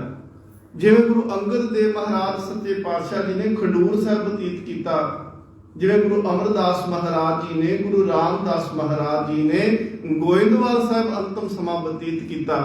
ਇਹ ਸਤਿਗੁਰੂ ਸੱਚੇ ਪਾਤਸ਼ਾਹ ਮਹਾਰਾਜ ਜਿੱਥੇ ਸਰੀਰ ਛੱਡਿਆ ਉਹ ਵੀ ਅਸਥਾਨ ਤੀਰਥ ਆ। ਅੱਜ ਮਹਾਰਾਜ ਆਖਦੇ ਨੇ ਕਿ ਤੀਰਥ ਨਹਾਵਾਂ, ਜੇ ਤਿਸ ਭਾਵਾਂ ਮੈਂ ਤੀਰਥਾਂ ਤੇ ਨਹਾਉਣ ਵਾਸਤੇ ਜ਼ਰੂਰ ਜਾਵਾਂ, ਪਰ ਮਹਾਰਾਜ ਮੈਂ ਤਾਂ ਜਾਵਾਂ ਜੇ ਤੁਹਾਨੂੰ ਚੰਗਾ ਲੱਗਦਾ ਹੈ। ਜੇ ਤਿਸ ਭਾਵਾਂ, ਤੇ ਤਿਸ ਭਾਵਾਂ ਦੇ ਅਰਥ ਹੈ ਕਿ ਜੇ ਤੁਹਾਨੂੰ ਚੰਗਾ ਲੱਗ ਜਾਏ ਤੇ ਮੈਂ ਤਾਂ ਤੀਰਥਾਂ ਤੇ ਜਾ ਕੇ ਇਸ਼ਨਾਨ ਕਰਾਂ। ਮਹਾਰਾਜ ਸੱਚੇ ਪਾਤਸ਼ਾਹ ਕਹਿੰਦੇ ਨੇ ਵੈਸੇ ਤਾਂ ਲੋਕ ਤੀਰਥਾਂ ਤੇ ਜਾਂਦੇ ਨੇ, ਤੇ ਜਾਂਦੇ ਨੇ ਜਦੋਂ ਉਦੋਂ ਵੀ ਹੰਕਾਰੀ ਬਣ ਕੇ ਜਾਂਦੇ ਨੇ ਕਿ ਮੈਂ ਤੀਰਥਾਂ ਤੇ ਚੱਲਿਆ, ਤੇ ਜਦੋਂ ਤੀਰਥਾਂ ਤੇ ਇਸ਼ਨਾਨ ਕਰ ਲੈਂਦੇ ਨੇ ਉੱਥੇ ਜਾ ਕੇ ਵੀ ਫਿਰ ਵਾਪਸ ਆਉਂਦਿਆਂ ਹੋਰ ਹੰਕਾਰ ਵੱਧ ਗਿਆ। ਕਹਿੰਦੇ ਨੇ ਤੀਰਥਾਂ ਤੇ ਗਏ ਕਿਹਾ ਕਿ ਅਸੀਂ ਸਾਰੇ ਪਾਪ ਲਾ ਆਏ, ਪਰ ਜਦੋਂ ਵਾਪਸ ਆਏ ਤੇ ਆ ਕੇ ਹੋਰ ਕਰਨੇ ਸ਼ੁਰੂ ਕਰ ਦਿੱਤੇ। ਸਤਿਗੁਰੂ ਮਹਾਰਾਜ ਪਾਤਸ਼ਾਹ ਜੀ ਕਹਿੰਦੇ ਨੇ ਤੀਰਥ ਨਹਾਏ ਕਹੇ ਸਭ ਉਤਰੇ, ਬਹੁਤ ਕਮਾਈਏ ਹੋਏ ਨਿਸੰਗ। ਮਹਾਰਾਜ ਕਹਿੰਦੇ ਨੇ ਫਿਰ ਬੰਦਾ ਹੋਰ ਨਿਸੰਗ ਹੋ ਕਰਕੇ, ਨਿਸੰਗ ਦੇ ਅਰਥ ਹੁੰਦੇ ਨੇ ਬੇਸ਼ਰਮ ਹੋ ਕਰਕੇ, ਲੱਜਿਆ ਨੂੰ ਤਿਆਗ ਕਰਕੇ। ਇੱਕ ਗੱਲ ਨੂੰ ਹਮੇਸ਼ਾ ਯਾਦ ਰੱਖਿਓ ਕਿ ਇਨਸਾਨ ਜਿਹੜਾ ਹੈ ਉਹ ਸਾਰੀ ਜ਼ਿੰਦਗੀ ਗੁਨਾਹ ਕਰਦਾ ਹੈ ਤੇ ਰੱਬ ਨੂੰ ਉਹ ਆਖਦਾ ਹੈ ਕਿ ਪਰਮਾਤਮਾ ਜਿਹੜਾ ਹੈ ਨਾ ਉਹ ਪਤਿਤ ਪਾਵਨ ਹੈ। ਧਿਆਨ ਦੇ ਨਾਲ ਸੁਣਨਾ, ਅਸੀਂ ਮੰਨਦੇ ਹਾਂ ਕਿ ਪਰਮਾਤਮਾ ਜਿਹੜਾ ਹੈ ਪਤਿਤ ਪਾਵਨ ਹੈ, ਭਾਈ ਗੁਰਦਾਸ ਸਾਹਿਬ ਜੀ ਲਿਖਦੇ ਨੇ, ਉਹਨਾਂ ਦੇ ਬਚਨ ਨੇ, ਉਹ ਕਹਿੰਦੇ ਨੇ ਕਿ ਭਗਤ ਵਸ਼ਲ ਸੁਨ ਹੋਤ ਹੋ ਨਿਰਾਸ ਹਿਰਦੇ, ਪਤਨ ਪਾਵਨ ਸੁਨ ਆਸਾ ਉਤਾਰ ਹੋ। ਕਿ ਜਦੋਂ ਇਹ ਸੁਣੀਦਾ ਨਾ ਕਿ ਮਾਲਕ ਜੀ ਤੁਸੀਂ ਤੇ ਭਗਤ ਵਸ਼ਲ ਹੋ, ਤੇ ਭਗਤ ਵਸ਼ਲ ਦੇ ਅਰਥ ਹੁੰਦੇ ਨੇ ਕਿ ਜਿਹੜਾ ਭਗਤਾਂ ਦੀ ਰੱਖਦਾ ਹੋਵੇ, ਭਗਤ ਦੀ ਇੱਜ਼ਤ ਰੱਖ ਲਵੇ, ਹਰ ਜੁਗ ਜੁਗ ਭਗਤੋਂ ਪਾਇਆ ਪੈਜ ਰੱਖਦਾ, ਜਿਹੜਾ ਪੈਜ ਰੱਖਣ ਵਾਲਾ ਹੈ ਉਹਨੂੰ ਕਹਿ ਦਿੰਦੇ ਨੇ ਭਗਤ ਵਸ਼ਲ। ਤੇ ਭਾਈ ਗੁਰਦਾਸ ਸਾਹਿਬ ਜੀ ਕਹਿੰਦੇ ਨੇ ਜਦੋਂ ਇਹ ਸੁਣੀਦਾ ਹੈ ਨਾ ਮਾਲਕ ਦੀ ਤੁਸੀਂ ਭਗਤ ਵਸ਼ਲ ਹੋ, ਤੇ ਅਸੀਂ ਨਿਰਾਸ਼ ਹੋ ਜਾਂਦੇ, ਕਿਉਂਕਿ ਅਸੀਂ ਤੇ ਭਗਤ ਕੋਈ ਨਹੀਂ ਆ, ਅਸੀਂ ਭਗਤ ਥੋੜੀ ਹੈ, ਅਸੀਂ ਤਾਂ ਪਾਪੀ ਬਣ ਚੁੱਕੇ ਆ, ਅਸੀਂ ਤਾਂ ਛਿਨ ਛਿਨ ਭੁੱਲਦੇ ਪਏ ਆ, ਖਿਨ ਖਿਨ ਭੁੱਲਣ ਹਾਰਿਆ ਮਹਾਰਾਜ ਸੱਚੇ ਪਾਤਸ਼ਾਹ ਜੀ, ਅਸੀਂ ਤਾਂ ਹਮ ਅਵਗੁਣ ਭਰੇ ਏਕ ਗੁਣ ਨਾਹੀ, ਅੰਮ੍ਰਿਤ ਛਾਪ ਵਿਖੇ ਵਿਖ ਖਾਹੀ। ਮਹਾਰਾਜ ਅਸੀਂ ਤਾਂ ਔਗਣਾਂ ਦੀਆਂ ਪੰਡਾਂ ਚੁੱਕੀ ਫਿਰਦੇ ਆ, ਫਿਰ ਅਸੀਂ ਭਗਤ ਕਿਵੇਂ ਤੇ ਸਾਨੂੰ ਕਿਵੇਂ ਬਖਸ਼ੇਗਾ। ਉੱਥੇ ਫਿਰ ਭਾਈ ਗੁਰਦਾਸ ਸਾਹਿਬ ਜੀ ਲਿਖਦੇ ਨੇ, ਭਗਤ ਵਸ਼ਲ ਸੁਨ ਹੋਤ ਹੂੰ ਨਿਰਾਸ ਹਿਰਦੇ, ਪਤਤ ਪਾਵਨ ਸੁਨ ਆਸਾ ਉਤਾਰ ਹੂੰ। ਕਿ ਜਦੋਂ ਸੁਣੀਦਾ ਹੈ ਨਾ ਕਿ ਤੂੰ ਪਤਤ ਪਾਵਨ ਨੇ, ਤੂੰ ਪਾਪੀਆਂ ਨੂੰ ਰੱਖ ਲੈਣਾ, ਜੋ ਹਮ ਪੇ ਨਾ ਪਾਪ ਕਰੰਤਾ ਅਹੇ ਅਨੰਤਾ, ਪਤਤ ਪਾਵਨ ਨਾਮ ਕੈਸੇ ਹੁੰਦਾ। ਪਿੱਛੇ ਆਪਾਂ ਜਦੋਂ ਅਰਥ ਕਰਦੇ ਪਏ ਸਨ ਨਾ ਕਿ ਇੱਕ ਓੰਕਾਰ ਤੇ ਸਤ ਨਾਮ, ਉੱਥੇ ਸਤਨਾਮ ਦੇ ਅਰਥ ਕਰਦੇ ਆਪਾਂ ਉਸ ਦਿਨ ਵਿਚਾਰ ਵੀ ਕੀਤੀ ਸੀ ਕਿ ਰੱਬ ਦਾ ਇੱਕ ਨਾਮ ਅਸੀਂ ਪਤਤ ਪਾਵਨ ਆਖਦੇ ਆ, ਪਰ ਪਤਤ ਪਾਵਨ ਉਸ ਦਿਨ ਆਖਿਆ ਜਿੱਦਣ ਤੂੰ ਪਾਪੀਆਂ ਨੂੰ ਬਖਸ਼ ਦਿੱਤਾ। ਜਦੋਂ ਤੂੰ ਪਾਪੀਆਂ ਨੂੰ ਬਖਸ਼ਿਆ ਉਸ ਦਿਨ ਪਤਤ ਪਾਵਨ ਹੋ ਗਿਆ। ਭਾਈ ਗੁਰਦਾਸ ਸਾਹਿਬ ਇੱਕ ਉਦਾਹਰਨ ਦਿੰਦੇ ਨੇ, ਕਹਿੰਦੇ ਚੋਰ ਜਿਹੜਾ ਹੈ ਉਹ ਚੋਰੀ ਕਰਕੇ ਕਿਲੇ ਦੇ ਵਿੱਚ ਇਸ ਕਰਕੇ ਦਾਖਲ ਹੋ ਜਾਂਦਾ ਹੈ ਕਿ ਮੈਂ ਕਿਲੇ ਦੇ ਵਿੱਚ ਜਾਵਾਂਗਾ ਤੇ ਮੈਂ ਬਚ ਜਾਵਾਂਗਾ ਦੂਸਰਿਆਂ ਦੇ ਕੋਲੋਂ, ਪਰ ਜੇਕਰ ਉਹ ਕਿਲੇ ਦੇ ਵਿੱਚ ਹੀ ਚੋਰੀ ਕਰ ਲਵੇ ਤੇ ਦੱਸੋ ਕਿੱਥੇ ਜਾਵੇਗਾ। ਉਹ ਦੂਸਰੀ ਉਦਾਹਰਨ ਦਿੰਦੇ ਨੇ, ਕਹਿੰਦੇ ਨੇ ਬੰਦਾ ਸੋਚਦਾ ਹੈ ਕਿ ਮੈਂ ਪਾਣੀ ਕੋਲ ਹੋਵੇ ਤੇ ਮੈਂ ਅੱਗ ਲੱਗ ਜਾਏਗੀ ਤੇ ਪਾਣੀ ਨਾਲ ਬੁਝਾ ਲਵਾਂਗਾ, ਜੇਕਰ ਪਾਣੀ ਦੇ ਵਿੱਚ ਹੀ ਅੱਗ ਲੱਗ ਜਾਏ ਤੇ ਦੱਸੋ ਫਿਰ ਕਿਸ ਪਾਸੇ ਜਾਵੇਗਾ। ਉਹ ਕਹਿੰਦੇ ਨੇ ਕਿ ਜੇਕਰ ਇਨਸਾਨ ਸੰਸਾਰ ਦੇ ਵਿੱਚ ਪਾਪ ਕਰਦਾ ਹੈ ਤੇ ਉਹ ਕਹਿੰਦਾ ਹੈ ਕਿ ਮੈਂ ਧਰਮ ਮੰਦਿਰਾਂ ਦੇ ਵਿੱਚ ਜਾਵਾਂਗਾ, ਮੈਂ ਧਾਰਮਿਕ ਅਸਥਾਨਾਂ ਤੇ ਜਾਵਾਂਗਾ ਤੇ ਉੱਥੇ ਮੈਂ ਜਾ ਕੇ ਰਹਿਬਰ ਦੇ ਕੋਲੋਂ ਆਪਣੇ ਪਾਪ ਬਖਸ਼ਾ ਲਵਾਂਗਾ। ਜੇਕਰ ਉਹੀ ਪਾਪ ਫਿਰ ਬੰਦਾ ਧਰਮ ਅਸਥਾਨਾਂ ਦੇ ਉੱਤੇ ਕਰੇਗਾ ਤੇ ਦੱਸੋ ਕਿੱਥੇ ਜਾ ਕੇ ਬਖਸ਼ਾ ਲਵੇਗਾ। ਦੇਖੋ ਇਹ ਹਕੀਕਤ ਹੈ ਕਿ ਰੱਬ ਜਿਹੜਾ ਹੈ ਉਹ ਗੁਨਾਹ ਬਖਸ਼ਦਾ ਹੈ, ਪਰ ਗੁਨਾਹ ਬਖਸ਼ਣ ਵਾਸਤੇ ਉਹਦੇ ਕੋਲ ਆਉਣਾ ਪੈਂਦਾ ਹੈ। ਪਰ ਜੇਕਰ ਉਹਦੇ ਕੋਲ ਆ ਕੇ ਵੀ ਕੋਈ ਗੁਨਾਹ ਕਰ ਲਵੇ ਤੇ ਫਿਰ ਦੱਸੋ ਕਿੱਥੇ ਜਾ ਕੇ ਉਹ ਗੁਨਾਹਾਂ ਦੀ ਜਿਹੜੀ ਹੈ ਉਹ ਮੁਆਫੀ ਮੰਗ ਸਕਦਾ ਹੈ। ਸਤਿਗੁਰੂ ਮਹਾਰਾਜ ਪਾਤਸ਼ਾਹ ਕਹਿੰਦੇ ਤੀਰਥ ਜਿਹੜੇ ਨੇ ਮਹਾਰਾਜ ਭੰਡਦੇ ਨਹੀਂ, ਨਿੰਦਦੇ ਨਹੀਂ ਮਹਾਰਾਜ ਪਏ। ਮਹਾਰਾਜ ਕਹਿੰਦੇ ਤੀਰਥ ਨਹਾਵਣ ਜਾਓ, ਤੀਰਥ ਨਾਮ ਹੈ। ਮਹਾਰਾਜ ਨੇ ਇਹ ਤੇ ਨਹੀਂ ਕਿਹਾ ਕਿ ਤੀਰਥਾਂ ਤੇ ਗਿਆ ਹੀ ਨਹੀਂ ਮੈਂ। ਮਹਾਰਾਜ ਕਹਿੰਦੇ ਮੈਂ ਨਾਮ ਰੂਪੀ ਤੀਰਥ ਦੇ ਉੱਤੇ ਗਿਆ, ਨਾਮ ਰੂਪੀ ਤੀਰਥ ਦੇ ਵਿੱਚ ਇਸ਼ਨਾਨ ਕੀਤਾ। ਮਹਾਰਾਜ ਕਹਿੰਦੇ ਉਹਨੇ ਮੇਰਾ ਮਨ ਜਿਹੜਾ ਸੀ, ਮਹਾਰਾਜ ਅੱਗੇ ਆਖਣਗੇ ਅੰਤਰਗਤ ਤੀਰਥ ਮਲ ਨਹਾਓ। ਮਹਾਰਾਜ ਇਸ਼ਨਾਨ ਕਰਨ ਦੀ ਫਿਰ ਗੱਲ ਕੀਤੀ। ਮਹਾਰਾਜ ਨੇ ਕਿਹਾ ਕਿ ਅੰਤਰ ਤੀਰਥ ਹੈ ਤੇ ਉਸ ਤੀਰਥ ਦੇ ਵਿੱਚ ਮਲ ਮਲ ਕੇ ਇਸ਼ਨਾਨ ਕਰ, ਤੇਰੀ ਮੈਲ ਮਨ ਦੀ ਸਾਰੀ ਲੱਥ ਜਾਏਗੀ। ਪਰ ਅੰਦਰ ਵਾਲੇ ਤੀਰਥ ਤੇ ਜਾਣਾ ਤੇ ਸਾਨੂੰ ਪਹਿਲਾਂ ਆਉਂਦਾ ਹੋਵੇ ਨਾ, ਪਹਿਲਾਂ ਸਾਨੂੰ ਅੰਦਰ ਦੀ ਯਾਤਰਾ ਸਮਝ ਹੋਵੇ ਕਿ ਅਸੀਂ ਯਾਤਰਾ ਅੰਦਰ ਨੂੰ ਕਰਨੀ ਕਿਵੇਂ ਆ। ਸਤਿਗੁਰੂ ਮਹਾਰਾਜ ਪਾਤਸ਼ਾਹ ਪਾਵਨ ਬਾਣੀ ਵਿੱਚ ਆਖਦੇ ਨੇ ਕਿ ਜੇਕਰ ਸਾਡਾ ਤੀਰਥਾਂ ਤੇ ਜਾਣਾ ਇਵੇਂ ਆ ਜਿਵੇਂ ਡੱਡੂ ਪਾਣੀ ਦੇ ਵਿੱਚ ਜਾਂਦਾ ਹੈ ਤੇ ਨਿਕਲ ਆਉਂਦਾ, ਫਿਰ ਕੋਈ ਫਾਇਦਾ ਨਹੀਂ ਆ। ਮਹਾਰਾਜ ਕਹਿੰਦੇ ਜਲ ਕੇ ਮੱਜਨ ਜੇ ਗਤ ਹੋਵੇ ਨਿਤ ਨਿਤ ਮੇਂਢਕ ਨਾਵੇ, ਜੈਸੇ ਮੇਂਢਕ ਤੈਸੇ ਹੋਏ ਨਰ, ਫਿਰ ਚੋਟਾਂ ਖਾਵੇ। ਮਹਾਰਾਜ ਸੱਚੇ ਪਾਤਸ਼ਾਹ ਕਹਿੰਦੇ ਡੱਡੂ ਗਿਆ, ਉਹਨੇ ਪਾਣੀ 'ਚ ਛਾਲ ਮਾਰੀ, ਫਿਰ ਨਿਕਲ ਆਇਆ ਬਾਹਰ। ਕਹਿੰਦੇ ਇਹ ਇਸ਼ਨਾਨ ਹੋ ਗਿਆ, ਬੰਦੇ ਦਾ ਇਸ਼ਨਾਨ ਵੀ ਬਸ ਇਵੇਂ ਦਾ ਰਹਿ ਗਿਆ। ਉਹ ਗਿਆ ਧਾਰਮਿਕ ਸਥਾਨਾਂ ਤੇ ਗਿਆ ਤੇ ਇਸ ਕਰਕੇ ਸੀ ਕਿ ਮੈਂ ਚੱਲਿਆ ਕਿ ਰੱਬ ਦੇ ਘਰ 'ਚ ਕੋਈ ਦਾਤ ਲੈ ਕੇ ਆਵਾਂਗਾ, ਪਰ ਉੱਥੇ ਜਾ ਕੇ ਵੀ ਮਨ ਡੱਡੂ ਵਾਂਗੂ ਪੁਟਕਦਾ ਰਿਹਾ।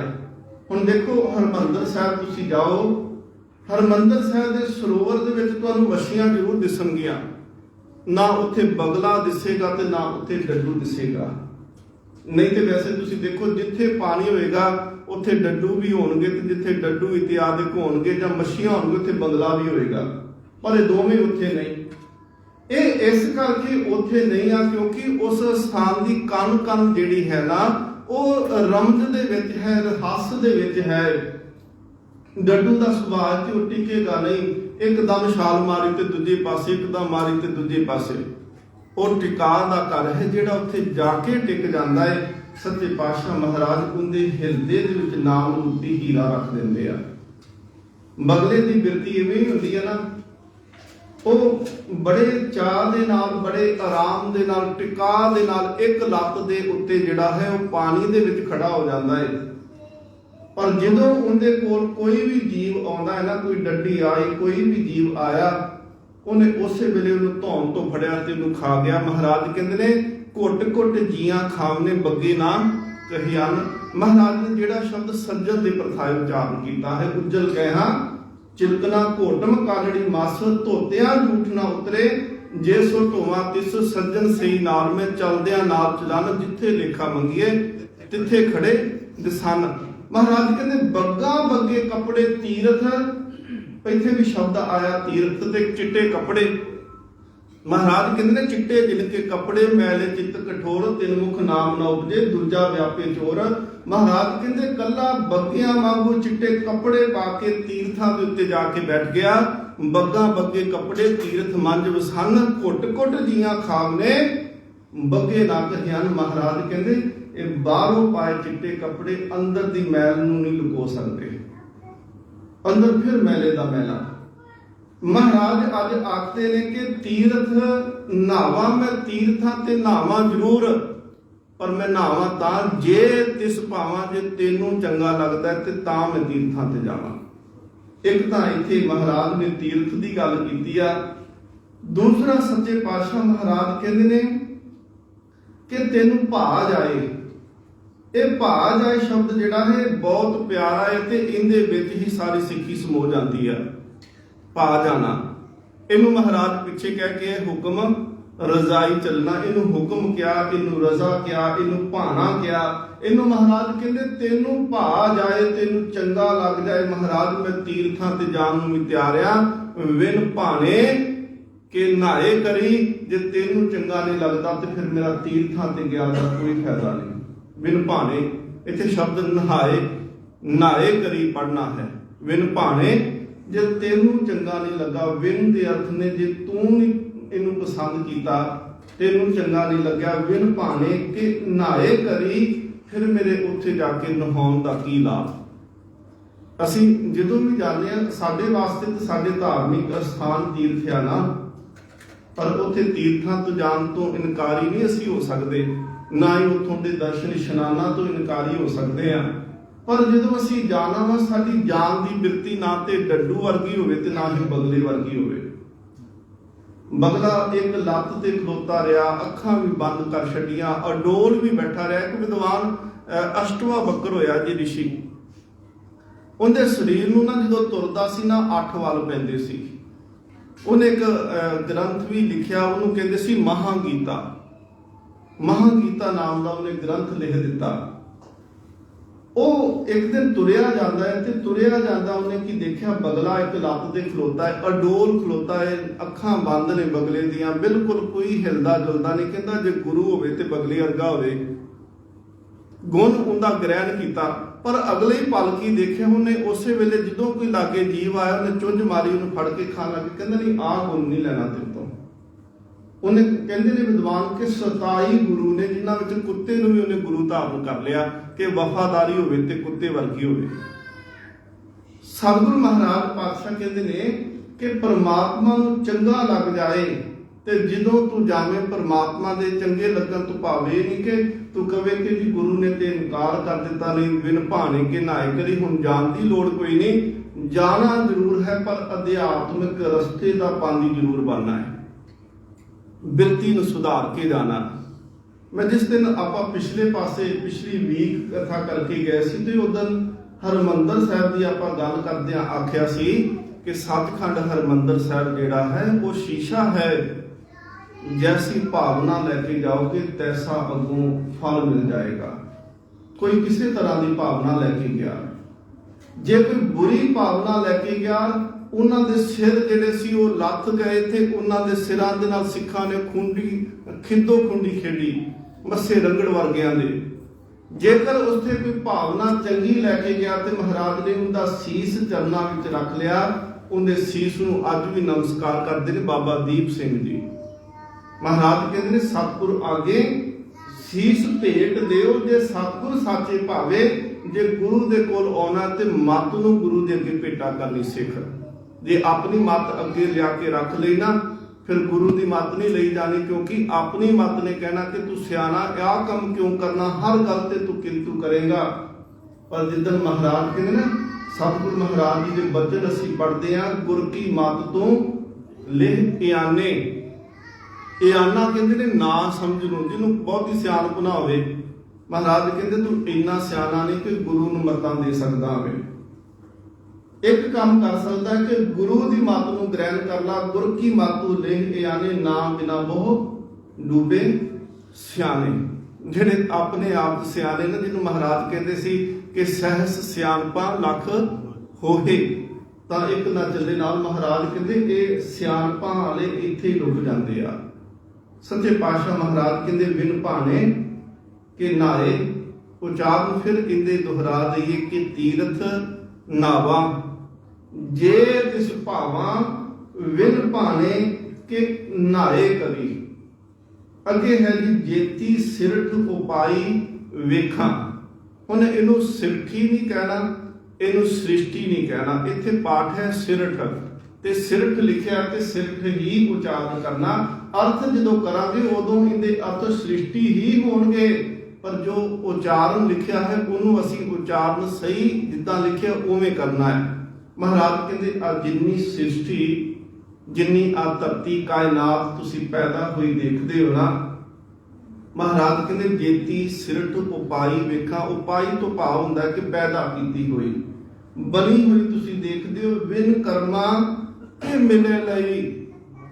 दसो ये सारी धरती जिहड़ी है, इस धरती दे जीव जंत ने, मनुख ने, इन्हां सारियां दे विचों दसो किहड़ा है जिहड़ा बिना कर्मा तो जिन्नू कुछ मिलदा होवे।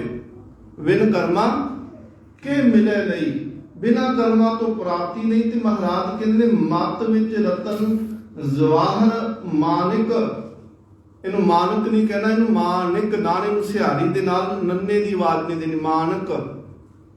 महाराज कहते मत विच, मत दे तत्ते नूं सिहारी लगी है, इहदा अर्थ है मत दे विच रतन जवाहर मानिक। महाराज कहते ने मत दे विच ही ना, सुरती दे विच बड़े कीमती रतन होवणगे, बड़े कीमती जवाहरात होणगे, बड़े कीमती मानक इत्यादि होणगे। पर होणगे किदों? जे एक गुर की सिख सुनी, जे गुरु की एक सिक्ख्या नूं तू मन लवे, जेकर गुरु के दसे हुए मार्ग ते तू चल पे। सतगुरु महाराज कहते फिर तेरी मत है, इस मत दे विच रतन कीमती विचारां होणगीਆਂ, इस मत दे विच ज्ञान होवेगा, इस मत दे विच समझ होवेगी। सतगुरु महाराज पातशाह कहते ने ये मत जिहड़ी है, इहदे बचनां दे उत्ते जदों फिर गुरु की मत असीं लै लैंदे आ ना, उस मत दे राहीं फिर जदों कोई बोलेगा ਉਹ ਉਹਦੇ बचन शुभ होणगे, ते जिहड़ा उन्हां बचनां ते तुर पैंदा उहदा जीवन सफला हो जांदा है। अगे सतगुरु महाराज कहते ने गुरा, इहदा पाठ गुरा करना है, गुरा नहीं करना। गुरा एक देह बुझाई, बुझाई दे अर्थ हुंदे ने जला दिता। जिवें कैंडल मोमबत्ती जगाओ ना, ते मोमबत्ती नूं जदों फूक मारोगे कैंडल नूं, ਉਹਨੂੰ ਅਸੀਂ ਕਹਿੰਦੇ ਬੁਝਾ ਦਿੱਤੀ। ਉਹ ਹੈਗਾ ਬੁਝਾ ਦਿੱਤੀ ਤੋਂ ਭਾਵ ਕੇ ਖਤਮ ਕਰ ਦਿੱਤੀ। ਤੇ ਬੁਝਾ ਦੇਣਾ ਜਿੱਦਾਂ ਕਿਸੇ ਨੂੰ ਕੋਈ ਸਵਾਲ ਪਾਇਆ ਤੇ ਉਹਨੂੰ ਕਿਹਾ ਦੱਸ ਤੂੰ ਬੁੱਝ ਕੇ ਦੱਸ ਕੀ ਉੱਤਰ ਹੋਏਗਾ, ਜਾਣ ਲੈਣਾ। ਇੱਥੇ ਹੈ ਗੁਰਾ ਇੱਕ ਦੇਹ ਬੁਝਾਈ। ਗੁਰੂ ਨੇ ਜਨਾ ਦਿੱਤਾ, ਗੁਰੂ ਨੇ ਇਹ ਸਮਝ ਦੇ ਦਿੱਤੀ ਸਭਨਾ ਜੀਆਂ ਕਾ ਇੱਕ ਦਾਤਾ, ਸੋ ਮੈਂ ਵਿਸਰ ਨਾ ਜਾਈ। ਇਹ ਸਾਰੇ ਜੀਵ ਜੰਤ ਜਿਹੜੇ ਨੇ ਇਹਨਾਂ ਦਾ ਦਾਤਾ ਇੱਕੋ ਹੈ। ਮਹਾਰਾਜ ਕਹਿੰਦੇ ਨੇ ਕਿਰਪਾ ਸਤਿਗੁਰੂ ਮਹਾਰਾਜ ਕਰੋ, ਸੋ ਮੈਂ ਵਿਸਰ ਨਾ ਜਾਈ, ਉਹ ਦਾਤਾ ਮੈਨੂੰ ਭੁੱਲੇ ਨਾ। ਇੱਥੇ ਫਿਰ 6ਵੀਂ ਪੌੜੀ ਸਮਾਪਤ। ਅੱਗੇ ਸਤਿਗੁਰੂ ਮਹਾਰਾਜ ਕਹਿੰਦੇ ਨੇ ਜੇ ਜੁਗ ਚਾਰੇ ਆਰਜਾ, ਜੇ ਜਿਹੜਾ ਹੈ ਨਾ ਇਹਨੂੰ ਕਿਸੇ ਦਾਇਰੇ ਵਿੱਚ ਨਹੀਂ ਬੰਨ ਸਕਦੇ, ਜੇ ਇਹਨੂੰ ਤੁਸੀਂ ਲਿਆ ਨਹੀਂ ਸਕਦੇ, ਕਿਸੇ ਗਿਣਤੀ ਦੇ ਵਿੱਚ ਨਹੀਂ ਲਿਆ ਸਕਦੇ। ਜੇ ਹੋ ਜਾਵੇ, ਜੇ ਇਸ ਤਰ੍ਹਾਂ ਹੋਵੇ, ਸਤਿਗੁਰੂ ਮਹਾਰਾਜ ਕਹਿੰਦੇ ਜੇ ਜੁਗ ਚਾਰੇ ਆਰਜਾ ਹੋਰ ਦਸੂਣੀ ਹੋਏ। ਹੁਣ ਮਹਾਰਾਜ ਕਹਿੰਦੇ ਜੇਕਰ ਉਮਰ ਜਿਹੜੀ ਹੈ ਉਹ 4 ਯੁੱਗਾਂ ਹੋ ਜਾਵੇ, ਫਿਰ ਹੋਰ ਦਸੂਣੀ ਤੋਂ ਭਾਵ ਹੈ ਕਿ 10 ਗੁਣਾ ਹੋਰ ਹੋ ਜਾਵੇ। ਜੇ ਯੁੱਗ ਚਾਰੇ ਆਰਜਾ ਹੋਰ ਦਸੂਣੀ ਹੋਏ, ਹੁਣ 10 ਗੁਣਾ ਹੋਰ ਤੋਂ ਭਾਵ ਹੈ ਕਿ ਪਹਿਲੀ ਤਾਂ ਗੱਲ ਮਹਾਰਾਜ ਕਹਿੰਦੇ 4 ਯੁੱਗ ਹੋ ਗਏ ਆਪ ਬਲਾ। ਫਿਰ ਮਹਾਰਾਜ ਕਹਿੰਦੇ 4 ਨੂੰ 10 ਨਾਲ ਗੁਣਾ ਕਰ ਦੋ, ਮਹਾਰਾਜ ਕਹਿੰਦੇ 10 ਗੁਣਾ ਹੋਰ ਹੋ ਗਈ, 10 ਤੇ 4 44 ਯੁੱਗ ਉਮਰ ਹੋ ਜੇ। ਕਈਆਂ ਨੇ 40 ਕਰਦੇ ਨੇ ਤਿੱਥ, ਤੇ ਕਈ ਕਹਿੰਦੇ ਨੇ ਨਹੀਂ ਜੀ 4 ਤੇ ਮਹਾਰਾਜ ਨੇ ਪਹਿਲੋਂ ਕਹਿ ਦਿੱਤੀ ਤੇ 10 ਗੁਣਾ ਹੋਰ 44 ਯੁੱਗ ਦੀ ਗੱਲ ਕਰਦੇ ਨੇ ਮਹਾਰਾਜ। ਸੱਚੇ ਪਾਤਸ਼ਾਹ ਮਹਾਰਾਜ ਕਹਿੰਦੇ ਨੇ ਇੰਨੀ ਲੰਮੀ ਉਮਰ ਹੋਵੇ, ਪਰ ਸੱਚੇ ਪਾਤਸ਼ਾਹ ਆਖਦੇ ਨੇ ਕਿ ਨਵਾਂ ਖੰਡਾਂ ਵਿੱਚ ਜਾਣੀਏ ਨਾਲ ਚੱਲੇ ਸਭ ਕੋਏ। ਨਾਮ ਵੀ ਬਹੁਤ ਵੱਡਾ ਹੋਵੇ, 9 ਖੰਡ ਤੋਂ ਭਾਵੇਂ ਕਿ ਇਸ ਸਾਰੀ ਧਰਤੀ ਨੂੰ 9 ਹਿੱਸਿਆਂ ਦੇ ਵਿੱਚ, 9 ਧਰਤੀ ਦੇ ਟੁਕੜਿਆਂ ਵਿੱਚ ਵੰਡਿਆ ਹੈ, ਕਿ ਇਸ ਸਾਰੀ ਧਰਤੀ ਦੇ ਉੱਤੇ ਰਾਜ ਹੋਵੇ। ਸੁਖ ਸਮੂਹਾ ਭੋਗ ਪੂਰਨ ਸਬਾਈ ਕੋ ਧਨੀ, ਨਾਨਕ ਹੱਬੋ ਰੋਗ ਮ੍ਰਿਤਕ ਨਾਮ ਵਿਹੂਣਿਆ। ਮਹਾਰਾਜ ਕਹਿੰਦੇ ਸੁਖ ਸਮੂਹਾ, ਸੁੱਖਾਂ ਦਾ ਸਮੂਹ ਹੋਵੇ। ਸਮੂਹ ਤੋਂ ਭਾਵ ਹੈ ਕਿ ਸੁੱਖਾਂ ਦੀ ਹਰ ਕੋਈ ਜਿਹੜੀ ਹੈ ਉਹ ਲੋੜ ਦੇ ਮੁਤਾਬਕ ਨਹੀਂ, ਬਿਨਾਂ ਲੋੜ ਤੋਂ ਵੀ ਸੁੱਖ ਕੋਲ ਹੋਵਨ, ਕਮੀ ਕੋਈ ਨਾ ਹੋਵੇ ਸੁੱਖਾਂ ਦੀ। ਸੁਖ ਸਮੂਹਾ ਭੋਗ, ਤੇ ਦੁਨੀਆ ਦੇ ਹਰ ਸੁੱਖ ਨੂੰ ਤੂੰ ਭੋਗ ਸਕਦਾ ਹੋਵੇਂ। ਭੂਮ ਸਬਾਈ ਕੋ ਧਨੀ, ਭੂਮ ਸਬਾਈ ਤੋਂ ਭਾਵੇ ਕਿ ਇਸ ਸਾਰੀ ਧਰਤੀ ਦਾ ਤੂੰ ਰਾਜਾ ਹੋਵੇਂ। ਮਹਾਰਾਜ ਕਹਿੰਦੇ ਨੇ ਸੁਖ ਸਮੂਹਾ ਭੋਗ ਭੂਮ ਸਬਾਈ ਕੋ ਧਨੀ, ਨਾਨਕ ਹੱਬੋ ਰੋਗ। ਮਹਾਰਾਜ ਕਹਿੰਦੇ ਮ੍ਰਿਤਕ ਨਾਮ ਵਿਹੂਣਿਆ, ਜੇ ਨਾਮ ਹਿਰਦੇ ਵਿੱਚ ਨਹੀਂ, ਇਹ ਸਾਰਾ ਕੁਝ ਦੁਨੀਆ ਦੇ ਸੁੱਖ ਜਿਹੜੇ ਨੇ ਇਹ ਰੋਗ ਹੀ ਨੇ, ਇਸ ਤੋਂ ਇਲਾਵਾ ਹੋਰ ਕੁਝ ਨਹੀਂ ਆ। ਸੁੱਖ ਮਿਲ ਜਾਣੇ, ਨਾਮ ਵੱਡਾ ਹੋ ਜਾਣਾ। ਧੰਨ ਗੁਰੂ ਅਰਜਨ ਦੇਵ ਮਹਾਰਾਜ ਸੱਚੇ ਪਾਤਸ਼ਾਹ ਜੈਤ ਸ੍ਰੀ ਕੀ ਵਾਰ ਦੇ ਵਿੱਚ ਬਖਸ਼ਿਸ਼ ਕਰਦੇ ਨੇ। ਮਹਾਰਾਜ ਕਹਿੰਦੇ ਨੇ ਕਿ ਸੁੰਦਰ ਸੇਜ ਅਨੇਕ ਸੁਖ ਰਸ ਭੋਗਨ ਪੂਰੇ। ਜਿਸ ਦੇ ਬਿਸਤਰੇ ਤੇ ਅਸੀਂ ਸੌਂਦੇ ਆ, ਉਹ ਬਿਸਤਰਾ ਬੜਾ ਸੋਹਣਾ ਵਿਛਿਆ ਹੋਵੇ, ਮਖਮਲੀ ਹੋਵੇ, ਚਾਦਰਾਂ ਹੁੰਦੀਆਂ। ਸੁੰਦਰ ਸੇਜ ਅਨੇਕ ਸੁਖ, ਅਨੇਕਾਂ ਸੁਖ ਸਾਡੇ ਕੋਲ ਹੋਵਨ। ਰਸ ਭੋਗਨ ਪੂਰੇ, ਰਸ ਹੁੰਦਾ ਹੈ ਸਵਾਦ ਕਿਸੇ ਚੀਜ਼ ਦਾ ਹੋਣਾ। ਮਹਾਰਾਜ ਨੇ ਇਹਨੂੰ ਵੀ ਸ੍ਰੀ ਰਾਗ ਦੇ ਵਿੱਚ ਬਖਸ਼ਿਸ਼ ਕੀਤਾ। ਮਹਾਰਾਜ ਕਹਿੰਦੇ ਨੇ ਰਸ ਸੁਨੈਨਾ ਰਸ ਰੂਪਾ, ਕਾਮਨ ਰਸ ਪਰਮਲ ਕੀ ਵਾਸ, ਰਸ ਘੋੜੇ ਰਸ ਸੇਜਾ ਮੰਦਰ, ਰਸ ਮੀਠਾ ਰਸ ਮਾਸ, ਇਤੇ ਰਸ ਸਰੀਰ ਕੇ ਕਹਿ ਘਟ ਨਾਮ ਨਿਵਾਸ। ਮਹਾਰਾਜ ਕਹਿੰਦੇ ਇੰਨੇ ਸਵਾਦ ਜ਼ਿੰਦਗੀ ਦੇ ਵਿੱਚ ਇਕੱਠੇ ਕਰਕੇ ਬੈਠਾ, ਇੰਨੇ ਸਵਾਦ ਜਿੱਥੇ ਰੱਖ ਕੇ ਬੈਠਾ, ਦੱਸ ਨਾਮ ਦਾ ਸਵਾਦ ਕਿੱਥੇ ਰੱਖੇਗਾ। ਇਤੇ ਰਸ ਸਰੀਰ ਕੇ ਕਹਿ ਘਟ ਨਾਮ ਨਿਵਾਸ, ਨਾਮ ਨੂੰ ਕਿੱਥੇ ਟਿਕਾਏਗਾ, ਪਹਿਲੋਂ ਹੀ ਬੜੇ ਸਵਾਦ ਤੋਂ ਟਿਕਾ ਕੇ ਬੈਠਾ ਹੈ। ਸੁੰਦਰ ਸੇਜ ਅਨੇਕ ਸੁਖ ਰਸ ਭੋਗਨ ਪੂਰੇ, ਮਨ ਇੱਛੇ ਸੁਖ ਮਾਨਦਾ ਕਿਛ ਨਾਹੇ ਵਿਸੂਰੇ। ਮਨ ਦੇ ਵਿੱਚ ਕੋਈ ਵੀ ਫੁਰਨਾ ਬਣਿਆ ਕਿ ਆਹ ਚੀਜ਼ ਮਿਲ ਜੇ ਤੇ ਉਹ ਉਸੇ ਵੇਲੇ ਮਿਲ ਜਾਵੇ। ਮਨ ਇੱਛੇ ਸੁਖ ਮਾਨਦਾ ਕਿਛ ਨਾਹੇ ਵਿਸੂਰੇ ਦੇ ਅਰਥ ਨੇ ਕਿ ਕੋਈ ਚਿੰਤਾ ਨਹੀਂ, ਕੋਈ ਫਿਕਰ ਨਹੀਂ, ਕੋਈ ਗਮ ਨਹੀਂ, ਕੋਈ ਦੁੱਖ ਨਹੀਂ, ਕੋਈ ਤਕਲੀਫ ਨਹੀਂ ਆ। ਕਿਛ ਨਾਹੇ ਵਿਸੂਰੇ। ਸੱਚੇ ਪਾਤਸ਼ਾਹ ਮਹਾਰਾਜ ਕਹਿੰਦੇ ਗ੍ਰਹਿ ਸੋਇਨ ਚੰਦਨ ਸੁਗੰਧ ਲਾਏ ਮੋਤੀ ਹੀਰੇ। ਘਰ ਇੱਟਾਂ ਸੀਮਿੰਟ ਦਾ ਨਾ ਬਣਿਆ ਹੋਵੇ, ਘਰ ਸੋਨੇ ਦਾ ਬਣਿਆ ਹੋਵੇ। ਸੋਨੇ ਦੇ ਘਰ ਸੀ ਪਹਿਲੋਂ ਲੋਕਾਂ ਦੇ ਕੋਲ। ਰਾਵਣ ਨੂੰ ਦੇਖੋ, ਉਹਦੀ ਲੰਕਾ ਜਿਹੜੀ ਸੀ ਉਹ ਸੋਨੇ ਦੀ ਸੀ। ਸਰਬ ਸੋਇਨ ਕੀ ਲੰਕਾ ਹੋਤੀ ਰਾਮ ਸੇ ਅਧਿਕਾਈ, ਸੋਨੇ ਦੀ ਲੰਕਾ ਸੀ। ਤੁਸੀਂ ਗਵਾਲੀਅਰ ਜਾਓ, ਉੱਥੇ ਗਵਾਲੀਅਰ ਦੇ ਰਾਜੇ ਹੋਏ ਨੇ ਮਾਧੋ ਰਾਓ ਸਿੰਧੀਆ, ਜੀਵਾ ਰਾਓ ਸਿੰਧੀਆ। ਉਹਨਾਂ ਦਾ ਇੱਕ ਘਰ ਜਿਹੜਾ ਪੈਲਸ ਮਹਿਲ ਬਣਿਆ ਸੀ, ਉਹਨੂੰ ਕਹਿੰਦੇ ਨੇ ਵਿਲਾਸ ਰਾਓ ਪੈਲਸ। ਉਹਦੇ ਵਿੱਚ ਅੱਜ ਵੀ ਜਿਹੜੇ ਨਾ ਉਹ ਸੋਨੇ ਤੇ ਚਾਂਦੀ ਦੇ ਟੇਬਲ ਕੁਰਸੀਆਂ, ਉਹ ਡਾਈਨਿੰਗ ਟੇਬਲ ਬਣਿਆ ਪਿਆ ਹੈ, ਉੱਥੇ ਚਮਚੇ ਥਾਲ, ਉਹ ਸਭ ਸੋਨੇ ਚਾਂਦੀ ਦੇ ਬਣੇ ਹੋਏ ਨੇ। ਮਹਾਰਾਜ ਕਹਿੰਦੇ ਨੇ ਗ੍ਰਹਿ ਸੋਇਨ ਚੰਦਨ ਸੁਗੰਧ ਲਾਏ ਮੋਤੀ ਹੀਰੇ। ਘਰ ਸੋਨੇ ਦਾ ਹੋਵੇ, ਅਸੀਂ ਆਰਟੀਫਿਸ਼ਲ ਸੈਂਟ ਇੱਧਰ ਲਾਉਨੇ ਆ, ਕਹਿੰਦੇ ਨੇ ਚੰਦਨ ਦੀ ਸੁਗੰਧੀ ਲੱਗੀ ਹੋਵੇ। ਤੇ ਸਜਾਵਟ ਕਰਨ ਵਾਸਤੇ ਕੱਚ ਦੇ ਨਹੀਂ ਸਜਾਵਟ ਲਾਈ ਹੋਵੇ, ਲਾਏ ਮੋਤੀ ਹੀਰੇ, ਹੀਰੇ ਤੇ ਮੋਤੀ ਘਰ ਦੇ ਵਿੱਚ ਸਜਾਵਟ ਵਾਸਤੇ ਲਾਏ ਹੋਏ ਹੋਣ। ਲਾਏ ਮੋਤੀ ਹੀਰੇ, ਮਨ ਇੱਛੇ ਸੁਖ ਮਾਨਦਾ, ਕਿਛ ਨਾਹੀ ਵਿਸੂਰੇ, ਸੋ ਪ੍ਰਭ ਚਿਤ ਨਾ ਆਵਈ, ਵਿਸ਼ਟਾ ਕੇ ਕੀੜੇ। ਮਹਾਰਾਜ ਕਹਿੰਦੇ ਇੰਨਾ ਕੁਝ ਹੁੰਦਿਆ ਜੇ ਰੱਬ ਭੁੱਲ ਕੇ ਬੈਠਾ, ਫਿਰ ਰੱਬ ਦੀ ਨਿਗਾਹ ਦੇ ਵਿੱਚ ਵਿਸ਼ਟਾ ਦਾ ਕੀੜਾ ਹੈ, ਗੰਦਗੀ ਦਾ ਕੀੜਾ, ਇਸ ਤੋਂ ਇਲਾਵਾ ਹੋਰ ਕੁਝ ਵੀ ਨਹੀਂ ਆ। ਮਹਾਰਾਜ ਕਹਿੰਦੇ ਨੇ ਤੂੰ ਉਮਰ ਕਿੰਨੀ ਬਤੀਤ ਕੀਤੀ, ਕਿੰਨੇ ਸਾਲ ਤੂੰ ਇੱਥੇ ਰਿਹਾ, ਇਹ ਮਾਇਨੇ ਨਹੀਂ ਰੱਖਦੀ। ਦੇਖੋ ਬੜੇ ਗੁਰਮੁਖ ਪਿਆਰੇ ਹੋਏ ਨੇ ਜਿਨ੍ਹਾਂ ਨੇ ਬਹੁਤ ਉਮਰਾਂ ਹੰਡਾਈ। ਬਾਬਾ ਬੁੱਢਾ ਸਾਹਿਬ ਜੀ 125 ਸਾਲ ਉਹਨਾਂ ਦੀ ਉਮਰ ਸੀ। 125 ਸਾਲ ਦੇ ਵਿੱਚੋਂ 113 ਸਾਲ ਉਹਨਾਂ ਨੇ ਗੁਰੂ ਘਰ ਦੇ ਵਿੱਚ ਸੇਵਾ ਕੀਤੀ ਆ। ਬਾਬਾ ਸ਼ਾਮ ਸਿੰਘ ਜੀ ਆਟਾ ਮੰਡੀ ਵਾਲੇ, ਉਹਨਾਂ ਦੀ ਉਮਰ ਵੀ ਜਿਹੜੀ ਹੈ 123 ਸਾਲ ਹੋਈ। 70 ਸਾਲ ਉਹਨਾਂ ਨੇ ਸਰੰਦਾ ਲੈ ਕਰਕੇ ਦਰਬਾਰ ਸਾਹਿਬ ਕੀਰਤਨ ਕੀਤਾ ਵਾ। ਸਤਿਗੁਰੂ ਮਹਾਰਾਜ ਕਹਿੰਦੇ ਨੇ ਉਮਰ ਤਾਂ ਥੋੜੀ ਵੀ ਹੋਵੇ ਪਰ ਸਫਲਾ ਹੋ ਜਾਏ, ਉਹ ਚੰਗੀ ਹੋਵੇ, ਉਹਦੇ ਵਿੱਚ ਅਸੀਂ ਸੰਗਤ ਕਰ ਸਕੀਏ, ਸਿਮਰਨ ਕਰ ਸਕੀਏ। ਹੁਣ ਦੇਖੋ ਭਗਤ ਧਰੂ ਜਿਹੜਾ ਹੈ, ਭਗਤ ਪ੍ਰਹਿਲਾਦ ਜਿਹੜਾ ਹੈ, ਉਹਨਾਂ ਦੀ ਉਮਰਾਂ ਤੇ ਬਹੁਤੀ ਲੰਮੀ ਨਹੀਂ ਸੀ ਨਾ। ਮਹਾਰਾਜ ਕਹਿੰਦੇ ਨੇ ਨਾਮ ਜਪੋ ਜੀ ਐਸੇ ਐਸੇ, ਧਰੂ ਪ੍ਰਹਿਲਾਦ ਜਪਿਓ ਹਰ ਜੈਸੇ, 5 ਬਰਖ ਕੋ ਅਨਾਥ ਧਰੂ ਬਾਰਕ ਹਰ ਸਿਮਰਤ ਅਮਰ ਅਟਾਰੇ। ਮਹਾਰਾਜ ਕਹਿੰਦੇ 5 ਸਾਲ ਦਾ ਬੱਚਾ, ਉਹਨੇ ਨਾਮ ਇੰਨਾ ਜਪਿਆ ਕਿ ਰੱਬ ਨੇ ਉਹਨੂੰ ਅਟਲ ਕਰ ਦਿੱਤਾ, ਉਹਨੂੰ ਪੱਕਾ ਬਣਾ ਦਿੱਤਾ, ਭਗਤਾਂ ਦੇ ਵਿੱਚ ਉਹਨੂੰ ਗਿਣ ਦਿੱਤਾ। ਬਹੁਤੀ ਉਮਰ ਜਿਹੜੀ ਹੈ ਉਹ ਜੀਣ ਦਾ ਭਾਵ ਇਹ ਹੈ ਕਿ ਤੁਸੀਂ ਉਸ ਉਮਰ ਦੇ ਵਿੱਚ ਚੰਗੇ ਤੇ ਸ਼ੁਭ ਕਰਮ ਕਿੰਨੇ ਕੀਤੇ ਆ। ਜੇਕਰ ਚੰਗੇ ਤੇ ਸ਼ੁਭ ਕਰਮ ਨਹੀਂ ਕੀਤੇ, ਮਹਾਰਾਜ ਕਹਿੰਦੇ ਨੇ ਫਿਰ ਜੇ ਜੁਗ ਚਾਰੇ ਆਰਜਾ, ਹੋਰ ਦਸੂਣੀ ਹੋਏ 40 ਯੁਗ 44 ਯੁਗ ਤੇਰੀ ਉਮਰ ਹੋ ਜਾਏ। ਨਵਾਂ ਖੰਡਾਂ ਵਿੱਚ ਜਾਣੀਐ, ਨਾਲ ਚੱਲੇ ਸਭ ਕੋਏ, ਤੇਰਾ ਨਾਮ ਇੰਨਾ ਬਣ ਜਾਏ ਕਿ ਸਾਰੀ ਧਰਤੀ ਜਿਸ ਪਾਸੇ ਜਾਵੇ ਉੱਥੇ ਤੇਰੇ ਨਾਮ ਦੀ ਚਰਚਾ ਹੋਵੇ। ਜੀ ਇਹ ਤਾਂ ਫਲਾਨਾ ਹੈ, ਇਹਨੂੰ ਤੈਨੂੰ ਸਾਰੇ ਹੀ ਜਾਣਦੇ ਹੋਵਣ। ਮਹਾਰਾਜ ਸੱਚੇ ਪਾਤਸ਼ਾਹ ਕਹਿੰਦੇ ਨੇ ਚੰਗਾ ਨਾਮ ਰਖਾਏ ਕੇ ਜਸ ਕੀਰਤ ਜਗ ਲੈ, ਤੂੰ ਨਾਮ ਚੰਗਾ ਖੱਟ ਲਵੇ, ਤੇਰੀ ਵਾਹ ਵਾਹ ਚੰਗੀ ਬਣ ਜਾਏ, ਜਿੱਥੇ ਜਾਏ ਲੋਕ ਕਹਿੰਦੇ ਬੜਾ ਚੰਗਾ ਬੰਦਾ ਹੈ। ਮਹਾਰਾਜ ਕਹਿੰਦੇ ਜਗਤ ਦੀ ਵਡਿਆਈ ਤੂੰ ਖੱਟ ਲਵੇ।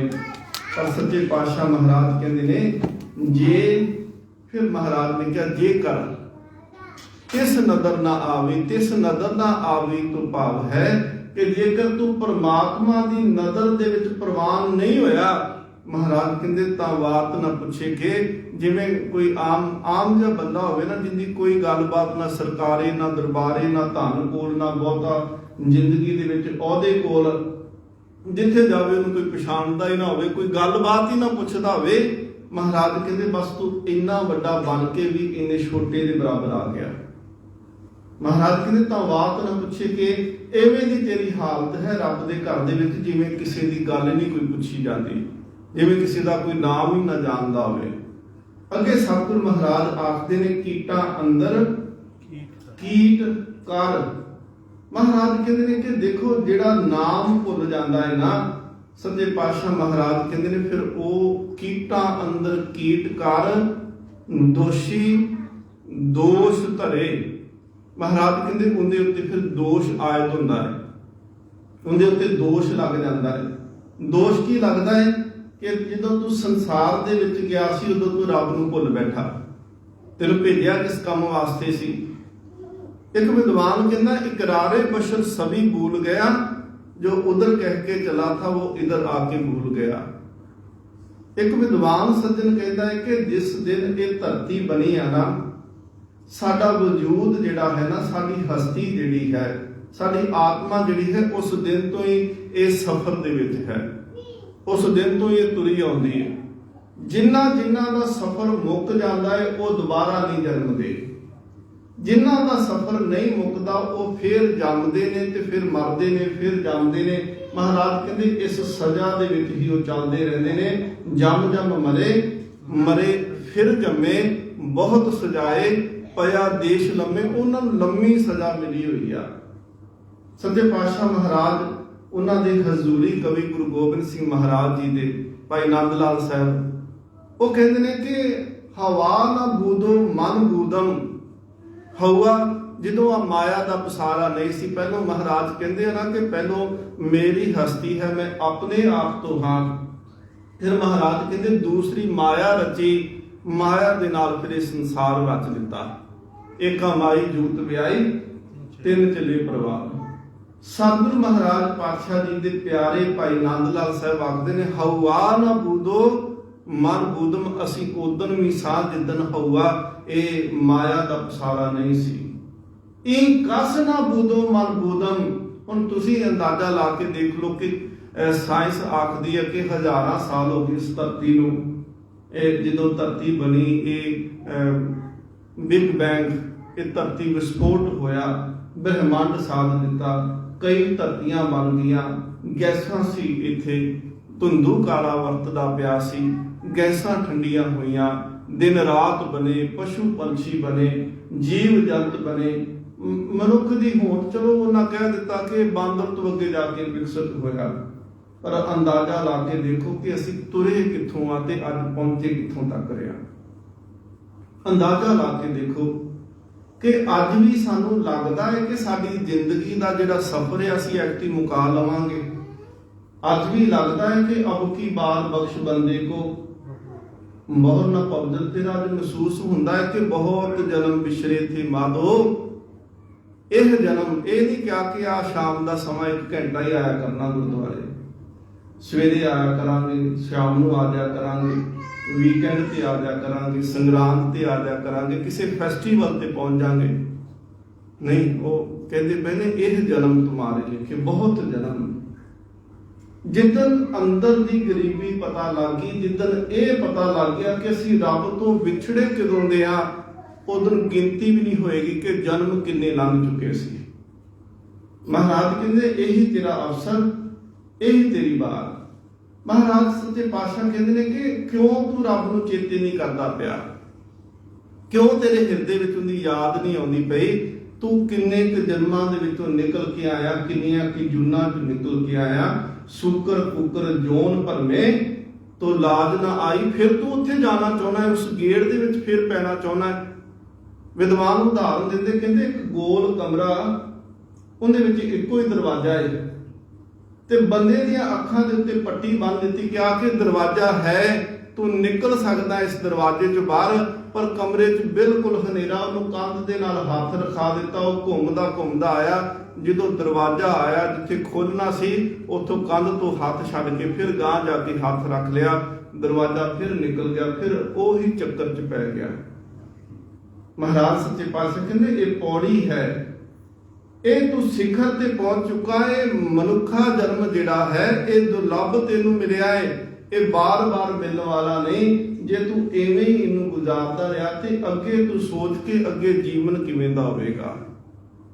ਮਤ ਸੋਚੋ ਕਿ ਅਸੀਂ ਅੱਗੇ ਵੀ ਸ਼ਾਇਦ ਮਨੁੱਖ ਹੀ ਬਣਾਂਗੇ। ਇਹ ਮਤ ਸੋਚੋ ਕਿ ਸਾਨੂੰ ਅੱਗੇ ਕੋਈ ਹੋਰ ਮੌਕਾ ਕਿਸੇ ਹੋਰ ਜਨਮ ਦੇ ਵਿੱਚ, ਕਿਸੇ ਹੋਰ ਜੂਨ ਦੇ ਵਿੱਚ ਮਿਲ ਸਕਦਾ ਹੈ। ਮਹਾਰਾਜ ਕਹਿੰਦੇ ਨੇ ਬੜੀ ਕਿਸਮਤ ਦੇ ਨਾਲ, ਬੜੀ ਕਿਰਪਾ ਦੇ ਨਾਲ, ਰੱਬ ਦੇ ਤਰਸ ਦੇ ਨਾਲ ਤੈਨੂੰ ਇੱਕ ਮੌਕਾ ਰੱਬ ਨੇ ਦਿੱਤਾ। ਜੇਕਰ ਇਸ ਵਾਰੀ ਤੂੰ ਗਵਾਉਣਾ ਹੈ ਤੇ ਮਹਾਰਾਜ ਕਹਿੰਦੇ ਫਿਰ ਅੱਗੇ ਵੀ ਤਾਂ ਸ਼ੂਕਰ ਕੁਕਰ ਐਵੇਂ ਦੀਆਂ ਕਾਕੇ ਗਲਦਵੇ ਤੁਲ ਖਲੇ। ਮਹਾਰਾਜ ਕਹਿੰਦੇ ਕਿੰਨੀਆਂ ਜੂਨਾਂ ਪੁੰਨੀਆਂ। ਮਹਾਰਾਜ ਸੱਚੇ ਪਾਤਸ਼ਾਹ ਕਹਿੰਦੇ ਨੇ ਹੋ ਆਇਆ ਦੂਰੋਂ ਚੱਲ ਕੇ। ਹੁਣ ਦੂਰੋਂ ਇਹ ਥੋੜੀ ਕਿ ਤੁਸੀਂ ਟਾਊਨ ਤੋਂ ਚੱਲ ਕੇ ਆਏ ਹੋ ਜਾਂ ਤੁਸੀਂ ਕਿਸੇ ਇੱਥੋਂ ਵੁਲਵਰਹੈਂਪਟਨ ਦੀ ਥਾਂ ਤੇ ਕਿਸੇ ਆਸੇ ਪਾਸੇ ਦੂਰੋਂ ਆ ਗਏ ਚੱਲ ਕੇ, ਕੋਈ ਵੈਲਸਫੀਲਡ ਤੋਂ ਚੱਲ ਕੇ ਆ ਕੇ। ਇਹ ਦੂਰ ਕੋਈ ਦੂਰੀ ਨਹੀਂ ਹੈ ਜੀ, ਇਹ ਤਾਂ ਗੱਡੀ ਕੋਲ ਆ, ਅਸੀਂ ਉਹਨੂੰ ਸਟਾਰਟ ਕੀਤਾ, ਵਿੱਚ ਬੈਠਿਆ, ਅਸੀਂ 10 ਮਿੰਟ 'ਚ ਪਹੁੰਚ ਗਏ। ਦੂਰੀ ਕਾਹਦੀ ਹੈ, ਤਾਂ ਮਿੰਟਾਂ 'ਚ ਅਸੀਂ ਖਤਮ ਕਰ ਲਈ। ਪਰ ਉਹ ਦੂਰੀ ਨੂੰ ਦੇਖੋ ਜਿਹਨੂੰ ਮਹਾਰਾਜ ਕਹਿੰਦੇ ਪਏ ਨੇ ਕਿ ਬਹੁਤ ਜਨਮ ਵਿਛੜੇ ਥੇ ਮਾਧੋ। ਇਹ ਜਨਮ ਹੁਣ ਇਹ ਅਸੀਂ ਦੇਖਣਾ ਕਿ ਇਹ ਹੁਣ ਲੇਖੇ ਲਾਉਣਾ ਹੈ ਕਿ ਅਜੇ ਇਹਨੂੰ ਵੀ ਐਵੇਂ ਹੀ ਗਵਾਉਣਾ ਹੈ। ਮਹਾਰਾਜ ਸੱਚੇ ਪਾਤਸ਼ਾਹ ਤੇ ਕਹਿੰਦੇ ਨੇ ਕਿ ਐਸੇ ਘਰ ਹਮ ਬਹੁਤ ਵਸਾਏ ਜਬ ਹਮ ਰਾਮ ਗਰਭ ਹੋਏ ਆਏ। ਬੜੇ ਘਰ ਵਸਾ ਦਿੱਤੇ, ਬੜੀ ਅਸੀਂ ਕਿਸੇ ਪੰਛੀਆਂ ਵਿੱਚ ਤਾਂ ਮਾਂ ਪਿਓ ਹੁੰਦੇ ਆ ਨਾ, ਉਹ ਵੀ ਤਾਂ ਘਰ ਬਣਾਉਂਦੇ ਆ, ਉਹ ਵੀ ਤਾਂ ਆਲਣੇ ਬਣਾ ਲੈਂਦੇ ਆ, ਉਹ ਵੀ ਤਾਂ ਗੁਫਾ ਬਣਾ ਕੇ ਰਹਿੰਦੇ ਆ। ਮਹਾਰਾਜ ਸੱਚੇ ਪਾਤਸ਼ਾਹ ਕਹਿੰਦੇ ਨੇ ਕਈ ਜਨਮ ਪਏ ਕੀਟ ਪਤੰਗਾ, ਕਈ ਜਨਮ ਗਜ ਮੀਨ ਕੁਰੰਗਾ, ਕਈ ਜਨਮ ਪੰਖੀ ਸਰਪ ਹੋਇਓ, ਕਈ ਜਨਮ ਹੈਵਰ ਬ੍ਰਿਖ ਜੋਇਓ। ਮਿਲ ਜਗਦੀਸ਼ ਮਿਲਣ ਕੀ ਬਰੀਆ, ਚਿਰੰਕਾਲ ये देह सिदरिया, ये शरीर ते बड़ी बड़ी बनाया रब ने। कदी सप का बनाया, कदी कुत्ते का बनाया, कदी हाथी का बनाया, कदी बल्द का, कदी घोड़े का, कदी कीड़िया मकौड़िया का। सतगुरु महाराज कहते ये अवसर है, ये मौका है। सच्चे पातशाह महाराज कहते ने करो बिनती सुनो मेरे पिता। महाराज कहते मैं तरले लैंदा पिया आ, तू एक बारी अमृत वेले उठ के ते नाम जपना शुरू कर दे। महाराज कहते करो बिनती का अर्थ होंदा मैं बेनती तेनू करदा है। सुनो मेरे मिता, मेरे भरावा, मेरे मित्रा सुन। संत टहल की बेला, इहां खाट चलो हरलाहा, आगे बसन सुहेला। जिंदगी महाराज कहते पानी दे घड़े वांग आ, औद कटे दिनस रैना दे दिन रात करके। महाराज उदाहरण देंदे ने कि कहंदे ने कच्चे घड़े दे विच पानी दसो कितनी देर रख सकते हो। कच्चे भांडे रखिए किचन ताई नहीं कर। महाराज कहते ये शरीर इवें आ जिवें दरिया के कंढे के उत्ते रुख उग्या होवे, कंधी उत्ते रुखड़ा, किचरक बन्ने तीर। दसो कितनी देर तक वो धीरज रखेगा, कितनी देर तक वो सलामत रहेगा। सच्चे पातशाह महाराज कहते हैं कि जिंदगी लंबी हो जानी उनका कोई लाभ नहीं जे उनदे विच बंदगी नहीं की तां। बंदे का नाम पता क्यों बंदा रखा गया? महाराज सच्चे पातशाह आखते हैं कि निश्चल सच खुदाए एक, खुदाए बंदा अविनाशी। निश्चल एक परमात्मा है ते दूसरा निश्चल वो हुंदा है जिहड़ा बंदगी करने वाला है। बंदे का नाम ही बंदगी तो है, जे बंदगी नहीं की महाराज कहते काहदा फिर तू बंदा। महाराज तो फिर कहते ने करतूत पशु की मानस जात, लोक प्रचारा करे दिन रात बाहर पेख, अंतर मन माया शब्द नाहे कछ करे छपाया। महाराज कहते ने मानस मूरत नानक नाम करनी कुत्ता दर फरमान। महाराज कोई लिहाज नहीं जी रखते सच्चे पातशाह महाराज कहते पिछल रात ना जागियो जीवंदड़ो घर दे कहणगे मेरा लाल, मेरा पुत, मेरा प्यारा। महाराज कहते मुर्दा ही प्यार होर कुछ नहीं जी, अमृत वेला गवाच गया था। सच्चे पातशाह महाराज कहते इस करके जे जुग चारे आरजा होर दसूनी होए, नवा खंडा विच जानिए नाल चले सब कोए, चंगा नाम रखाए के जस कीरत जग ले। फिर सारी गल इत्थे मुका दी, जे तिस नदर ना आवे तां बात ना पुछे के। फिर दोष किहड़ा लगना कीटा अंदर कीट कर, कीड़िया तू कीड़िया बना दिता जाना तेनू। दोष की लगना तू रब नूं भुल गया। कीटा अंदर कीट कर, दोषी दोष धरे। पर जेकर तू फिर भी आके गुरु दे चरना विच डिग पवे। बड़े गुनाहगार आए जिन्हां ने कहा महाराज असीं ते औगना दे भरे, असीं ते सारी जिंदगी गुनाह कीते।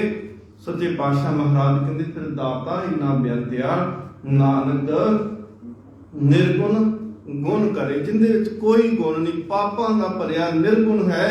सच्चे पातशाह कहते वो जदों गुरु दे कोल आउंदा है गुरु उन्हों भी गुण दे दिंदा। गुणवंतिया गुण दे।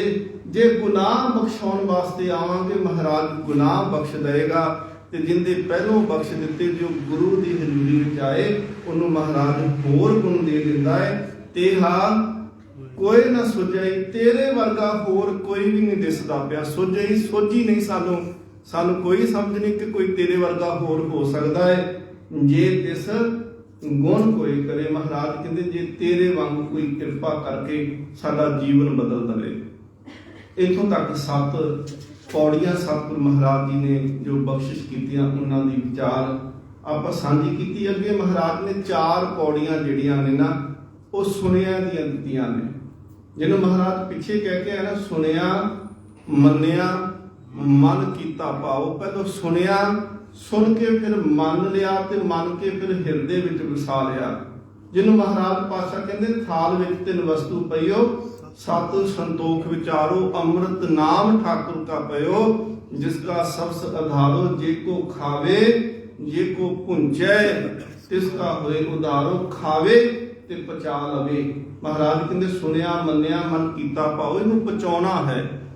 नाम गुटका फड़ के दावे नहीं कर लग पैने कि मैं बड़ा कुछ कर लग पिया। शुकराना महाराज जी का करना। विखावे तो बचना। 2 जाने पाठ कर सकते ने, एक विखावे वाला करता है तो एक प्रेम वाला करता है।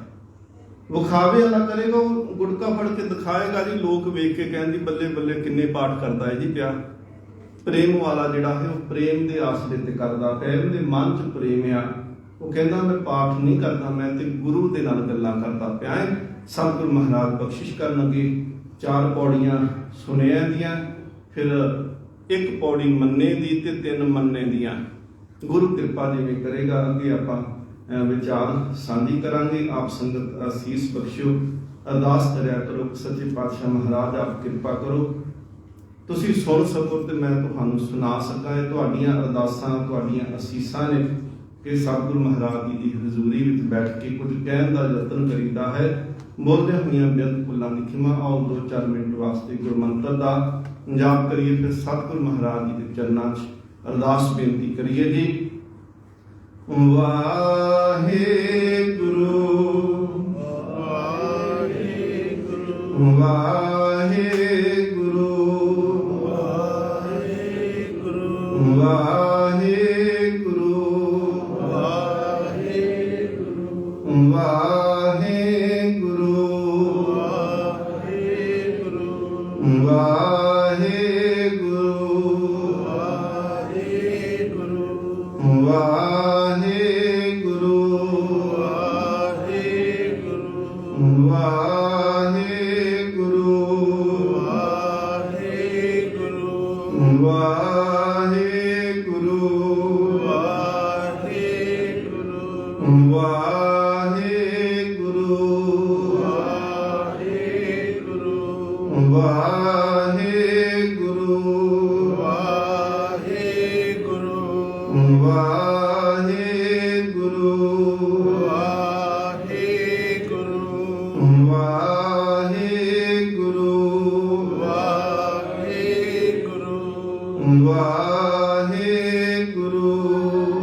ਵਾਹਿਗੁਰੂ ਵਾਹਿਗੁਰੂ ਵਾਹਿਗੁਰੂ ਸਤਿਗੁਰੂ ਸੱਚੇ ਪਾਤਸ਼ਾਹ ਮਹਾਰਾਜ ਬਖਸ਼ਿਸ਼ ਰਹਿਮਤ ਕਰਨ ਦੀ। ਬੋਲਦਿਆਂ ਹੋਈਆਂ ਬੇਅੰਤ ਫੁੱਲਾਂ ਦੀ ਖਿਮਾ। ਸਭਨਾਂ ਦਾ ਧੰਨਵਾਦ। ਕੋਟਾਨ ਕੋਟ ਸ਼ੁਕਰ ਗੁਰੂ ਗ੍ਰੰਥ ਸਾਹਿਬ ਮਹਾਰਾਜ ਜੀ ਦਾ ਅਸੀਸ ਬਖਸ਼ੋ। ਬੁਲਾਓ ਫਤਿਹ। ਵਾਹਿਗੁਰੂ ਜੀ ਕਾ ਖਾਲਸਾ, ਵਾਹਿਗੁਰੂ ਜੀ ਕੀ ਫਤਿਹ। ਅਰਦਾਸ